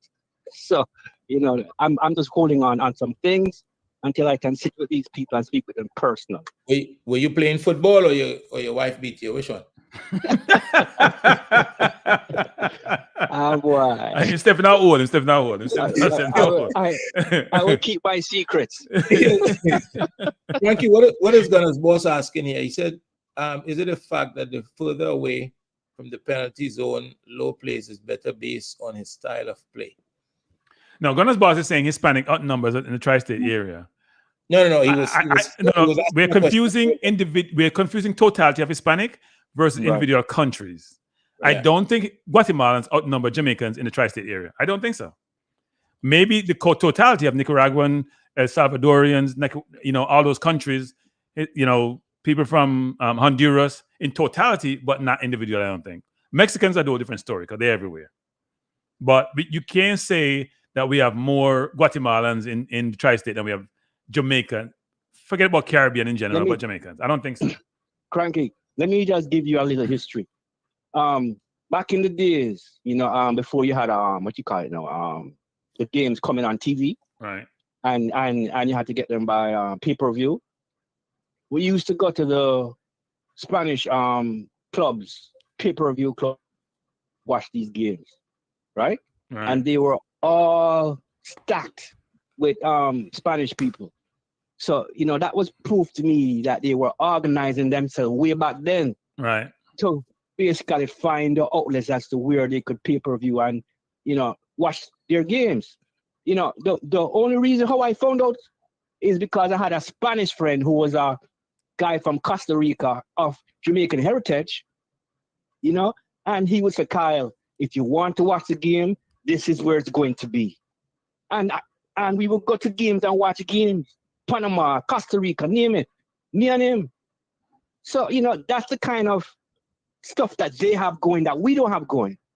These guys are organized, and they're not recently organized. They have been organized. Yeah. So, everything is entertainment, marketing, promotion. It goes hand in hand with the product of playing football. And it's like some people just can't get that. Anyway, gentlemen, let me go. Kyle? I'm going to watch. Yeah, go Appreciate the call. Appreciate the call. Kyle, cool. you didn't answer me. Kyle, you didn't answer me. No. Secrets are left. Wait. All right, listen. Okay, so let me ask you this, Kyle, before you go. Thanks. Kyle, let me ask you before you go. Is he gone? Yeah, gone. And Andre, it's 9 o'clock. I've been here for 3 hours. As I said, Jamaica, I'm tired. You're not obeying your own rules. No. I broke my own rules, I can't stay my own rules. Yeah. By the way, people, before I leave the forum, please hit the like button. If you haven't subscribed, if your daughter hasn't subscribed, your son, your puppy, make them subscribe too. And hit the like button, subscribe. I appreciate you being here. I'm back here again next Monday. I may be here over the weekend, but I don't know yet because I'm watching track and field here. Why Jamaica have some quick people. One thing, Andre, we can't run on Andre. Yeah. We're quick as a shame. This is 11 to 11 trips because young pitney. Stop burning up the track. Stop burning the track, Andre. So we watched enough athletic this weekend. But people, I love you guys being here. Thank you, Gunners Boss. Thank you, Kyle. Thank you, Wayne. I miss somebody, I always do that. Thank you, Chicago. All the people who called in, appreciate you being here. All the ones in the chat, including Travis, by the way. Chris Smith, as usual. TikTok, everyone who's been here. And we shouldn't start calling him. I'm not trouble, I'm going to do it anyway. Appreciate you being here. Please join me on Monday. We have enough more to talk about. I'm sure this coaches thing will not die because some people set in their minds that the coach will find a new job. Some things that they might give more time, but in the tightrope, people like myself say, you know what? Watch and see. Support Andre, him. always good to have you. I say support him. Support him for the time being. Well, I think we're going to support him because I think my understanding is, and I may be wrong, he make about $500,000 US a year. And he have 2 years for the contract. He's not going nowhere. Where Jamaica get that money from to pay? Where Jamaica, we have money. So she would done somebody that call me. Me not take it for the last call. I take it, but he might get fired. Carla, me know you do this now. You have 2 minutes, Carla. You have 2 minutes. New York, we have one. Diego, you have 2 minutes, Diego. I've been done. You call me last. Diego, you just call a late star. Well, you don't know the New York thing, no man. You don't know what thing go. So, Diego, what you have to say? You're the last caller. All right. Well, basically, I'm going to stay to the most important point. Right. That this thing about firing coach, I don't know if anybody give a good argument. Yeah. But when I see the coach is hired to qualify us to the World Cup. Right. And this team that I saw, even yesterday against, I'm not there watching football. The second half, his bad breaks beat again. Because once we were down 2-0, we started go at them. We were toe-to-toe again. We had a better possession than them in the second half, Right. And this is Ecuador. So I am saying too, where I'm sitting, I don't know where Andre is sitting, this is an easy qualification in CONCACAF today, go. We're supposed to qualify in CONCACAF very easily. And that is the mandate of the coach. That is the mandate of the coach. It's the mandate of the coach, but the question is, don't we use current performance to inform whether or not we think we're going to get there? Because think about it, we have Panama and Costa Rica. Man, we can't criticize him. That's why I criticize him with the centre half move. and him explanation. I'm talking about fire. Okay. To fire. If you fire a man now, the federation have got to pay him money. Teach him not can't you don't know business law, man, and business, man. Well, them pay up out clause, you know. When you write them contract there, if you say, boy, me fire you, you get a percentage of the amount more you, not the total amount. Yeah, but well, you know what happened with Schaefer. I know what happened with Schaefer. That's why them get burned with Schaefer. That's why them shouldn't do that contract with an out clause. Give what happened with Schaefer. Yeah, but suppose the coach, though, like what they did with Paulo. They made an offer to Paulo and Paulo rejected him, you know. So he might have, suppose the man not signed. My contract is an offer and acceptance, you know. That's true. That's true. Another thing there. So what I'm saying, this man, the way I'm seeing it, I am seeing us being toe-to-toe with a bigger side than with Mexico being a bigger side. Same thing with Ecuador. Right. And I'm just saying, if you look at it, the first goal was unfortunate with the deflection. The penalty was unfortunate, and then we never get a penalty, which was unfortunate and bad breaks. 2-2, if we get the penalty. Right. So when I look at the real objective here, people to do sight of the objective, they're trying to think they come to win COPA America. That's not an objective, fans. You have to be practical. Like me and Knickerbocker fans, now I'm looking forward to competing for a championship. Not 2 years ago, because now I have the players in place. Right. Now that we have got bridges. You have to. So now that we have, I think we have everything in place to qualify for the CONCACAF. It should be automatic to me, the way I'm looking at it. Unless you see a problem. So you think we're gonna? So you think that we have the players to qualify for the World Cup? Easily. With the new format, Kranky, right. You have no Mexico, no Canada, no USA. Then right. you have three spots now, and then you have 2 half spots. Yeah. I don't see this team not qualifying unless you've seen something I'm not. If Jamaica does not qualify for this World Cup, a lot of people should be locked up. Yes, thank you, Andre. No pressure. If Trinidad don't qualify for the World Cup, a lot of people should be locked up. Well, I would agree with that too. That's unfair. You can't. And Trinidad just get back in football. They were in disarray and they're trying to build back. You have to be fair now, Kranky. No, I'm being facetious. I'm being facetious, Diego. But look, I don't disagree. For you, why you guys always facetious with Andre? Because he's Trinidadian. We have to get Trinidad all the time. We have to get Trinidad all the time. They have oil. Don't buying them and then for them oil. Oil don't spoil. Well, you know what? Them oil, I come back and hand them because they don't export no people. So no, they can't go pick, like we can pick baller from everywhere in the world. Them can't go pick up no baller. No. When it comes to that, no, we run that now. Yeah. When it comes to propagating the world, that is what Jamaica's asset is. They always disrespecting Trinidad. No, I hear them all the time. No. We're not disrespecting Trinidad. We're saying our younger brother needs to get better. That's all we're saying. Hey, no. Okay. Yeah, sometimes. But the point I'm saying now, is Trinidad fans should be worried about qualifying, not Jamaica and CONCACAF. Yeah. That's a real statement there. And the other day, 3 days ago, I heard Maverick call about a dozen teams that Jamaica should have to worry about, and he never called Trinidad. It's the ultimate. Let me tell you where I sit, Andre and Kranky. The way I see it about recruiting, we need to find a CDM. That's what we should be pressuring them for. With all these players available for Jamaica all over the world, why can't we find a CDM? They're not available. Oh, they don't exist? No, think about it, Diego. You think about English Premier League. How many blacks of Jamaican descent do you see a CDM in the EPL or in the Championship? Apart from Louis Baker and maybe Hayden, who we've talked about forever, there's not many. That's the problem. They need to convert. They need to convert somebody in that role. They need to convert somebody. The reason why the coach is putting Low in that position, there's a relationship. Low cannot pass the football. No, but he gave an exact explanation, Diego. You understand? The point I'm making is that the both positions, the qualities to play both positions exist. When a player is developed, a center back a lot of times is developed in the 6th position, playing in the 6th role, right? So that's why you see, Stones sometimes been put to play as a 6 because he has that education that allow him to play both roles. So the coach needing a 6 is probably seeing Low as somebody with his energy and his defensive ability to play the role. But you're right. On the other side of So the hold game, on, Andre the Giant. Listen to my suggestion now. Because I see Hector that he's a better passer than Bernard. I saw that yesterday. Why not put Low back in center back and put Hector as a defensive midfielder? What do you say about that? That may be a good solution for us from here, but we're not in the training environment when they come in. We're not seeing what the coach is seeing. You know, Andre, it might be on Andre. I don't think the coach knows the players enough to realize that Hector is a CDM. Yeah, he's had them for 2 years. Thank you, Kranky. He doesn't. But he's had them for 2 years. No, he hasn't had Hector. Hector just came back recently. Hector was away. Remember, Hector wasn't part of the national team for years. Subsequent to the Gold Cup in 2021, Hector wasn't back until earlier this year. Hector come back when we played in the Nations League couple of games. That's when Hector came back. So he was out for about 3 years. But Hector was playing CD. Hector was playing the 6 with CD, with Speedy. I'm sorry.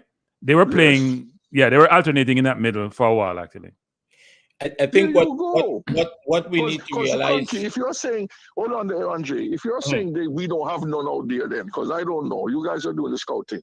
Then and we have to convert. Who's a better converter to you from center half than Hector? What you see? Yeah, no, Hector will be the one. Of all of them, I mean, well, look, Latty's tried and Latty tried, failed, but I think Latty needed more support. We'll see what happens going forward. If now Latty's having 2 people in the midfield versus 1, if that helps. Because I don't think even Latty played, I don't think any of them really play a true CDM.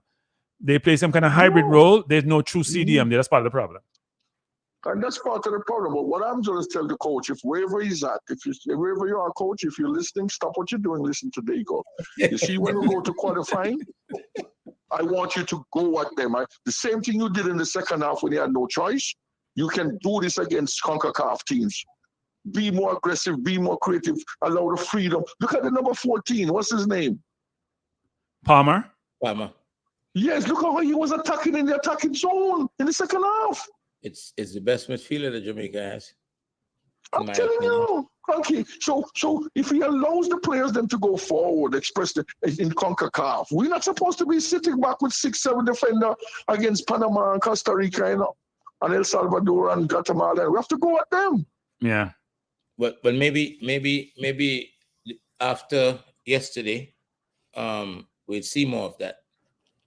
Yeah, I think after yesterday, look, let's wait for the Venezuela game, and then we can see if everything has been learned, any change can be made. Here's my frustration actually. So even with all of that, and you hear me call it the stats today, if you're a coach on the sideline, and it's what you see coaches do, Andre. A lot of time coaches will look at the stats at halftime quickly to get a view as to how they think things are, plus what informs their optics, right? So you know what you see, what do the stats say? I go in and have a conversation. If you had the Nicholson stats, there's no way you don't go in and say, I got to take you off. Or you know what? If you're improving by the first 10 minutes, I got to take you off. No way. And that what you're saying is logical, but from a coach's perspective, the only piece I'd add to that is what was he being asked to do, and was he doing that? That's a piece we never Andre. That's a damning question, Andre. If you get 1 to 2 touch in a half, Andre, what could you be asked to do? Be a referee, a fourth official? I don't know. Official. Right, but we have to consider that because remember, France won the World Cup and Giroud didn't score, but Giroud was a brilliant build-up player. Right. He had a different role in the team. He had a different role, yes. Right, and as a striker, you would expect a striker to score goals. Is the argument you were making about Antonio? Antonio, right? Yeah. So, but without that information, right? Now we know what his role was, and he did it very well, and he took his team to the final, and they won the World Cup. So I think that we must not ignore the fact that we don't have all of the information. You understand what I'm saying? Yeah. So people, Diego, me have to leave now. I watch the president. Me have to watch Biden in bed. Look, I keep one guy in bed. Yeah. That's the difference with us here, We can talk about politics and our fun. Not in Jamaica, but I have to be careful. That's true. But this is to Andre, though. Yes. I'm a regular visitor to Diego Martin in Trinidad, Andre. That's my town, Bassett Road, Where does go there for? Family thing, man. Family thing, man. Family thing. Okay, all right. Yeah, man. Family thing.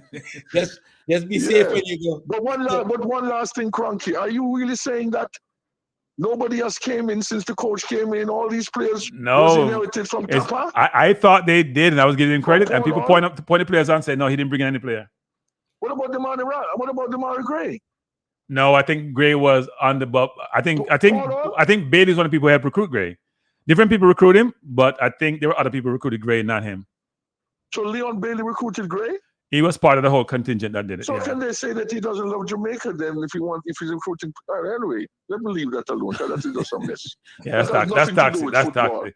I don't think he the only one, but other people were involved in the recruiting process. But he was maybe he played with him at some point in Germany now, so they knew each other. Emma Gray was in Germany. The JFF smart him and them take out the coach said Leon Bailey is my best player and he's going to always win. And the man said, the JFF said no selection. So take him out, ban him from selection. So no, there you go. Before I go, I think they're trying to help him actually. It was my understanding as I did with the girls that if you refuse to join a team in a FIFA window, supposedly, I don't know what the facts are, that they have to help you by saying you're suspended, so therefore you're not going to be considered to be you refusing or your club refusing you.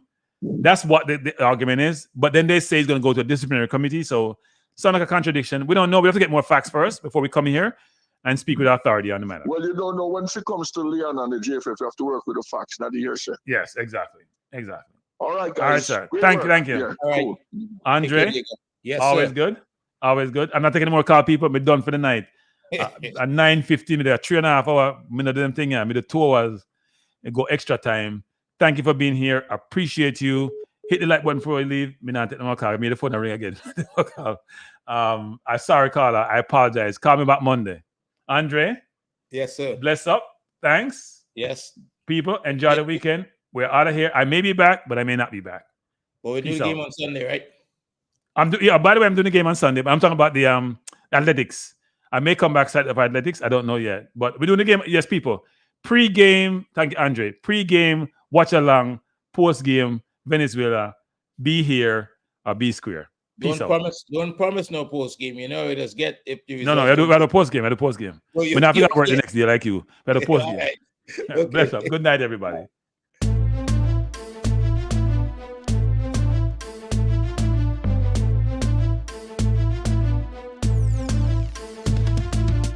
Kranky Live is the best to be now. For the best sports talk and it's free, yo.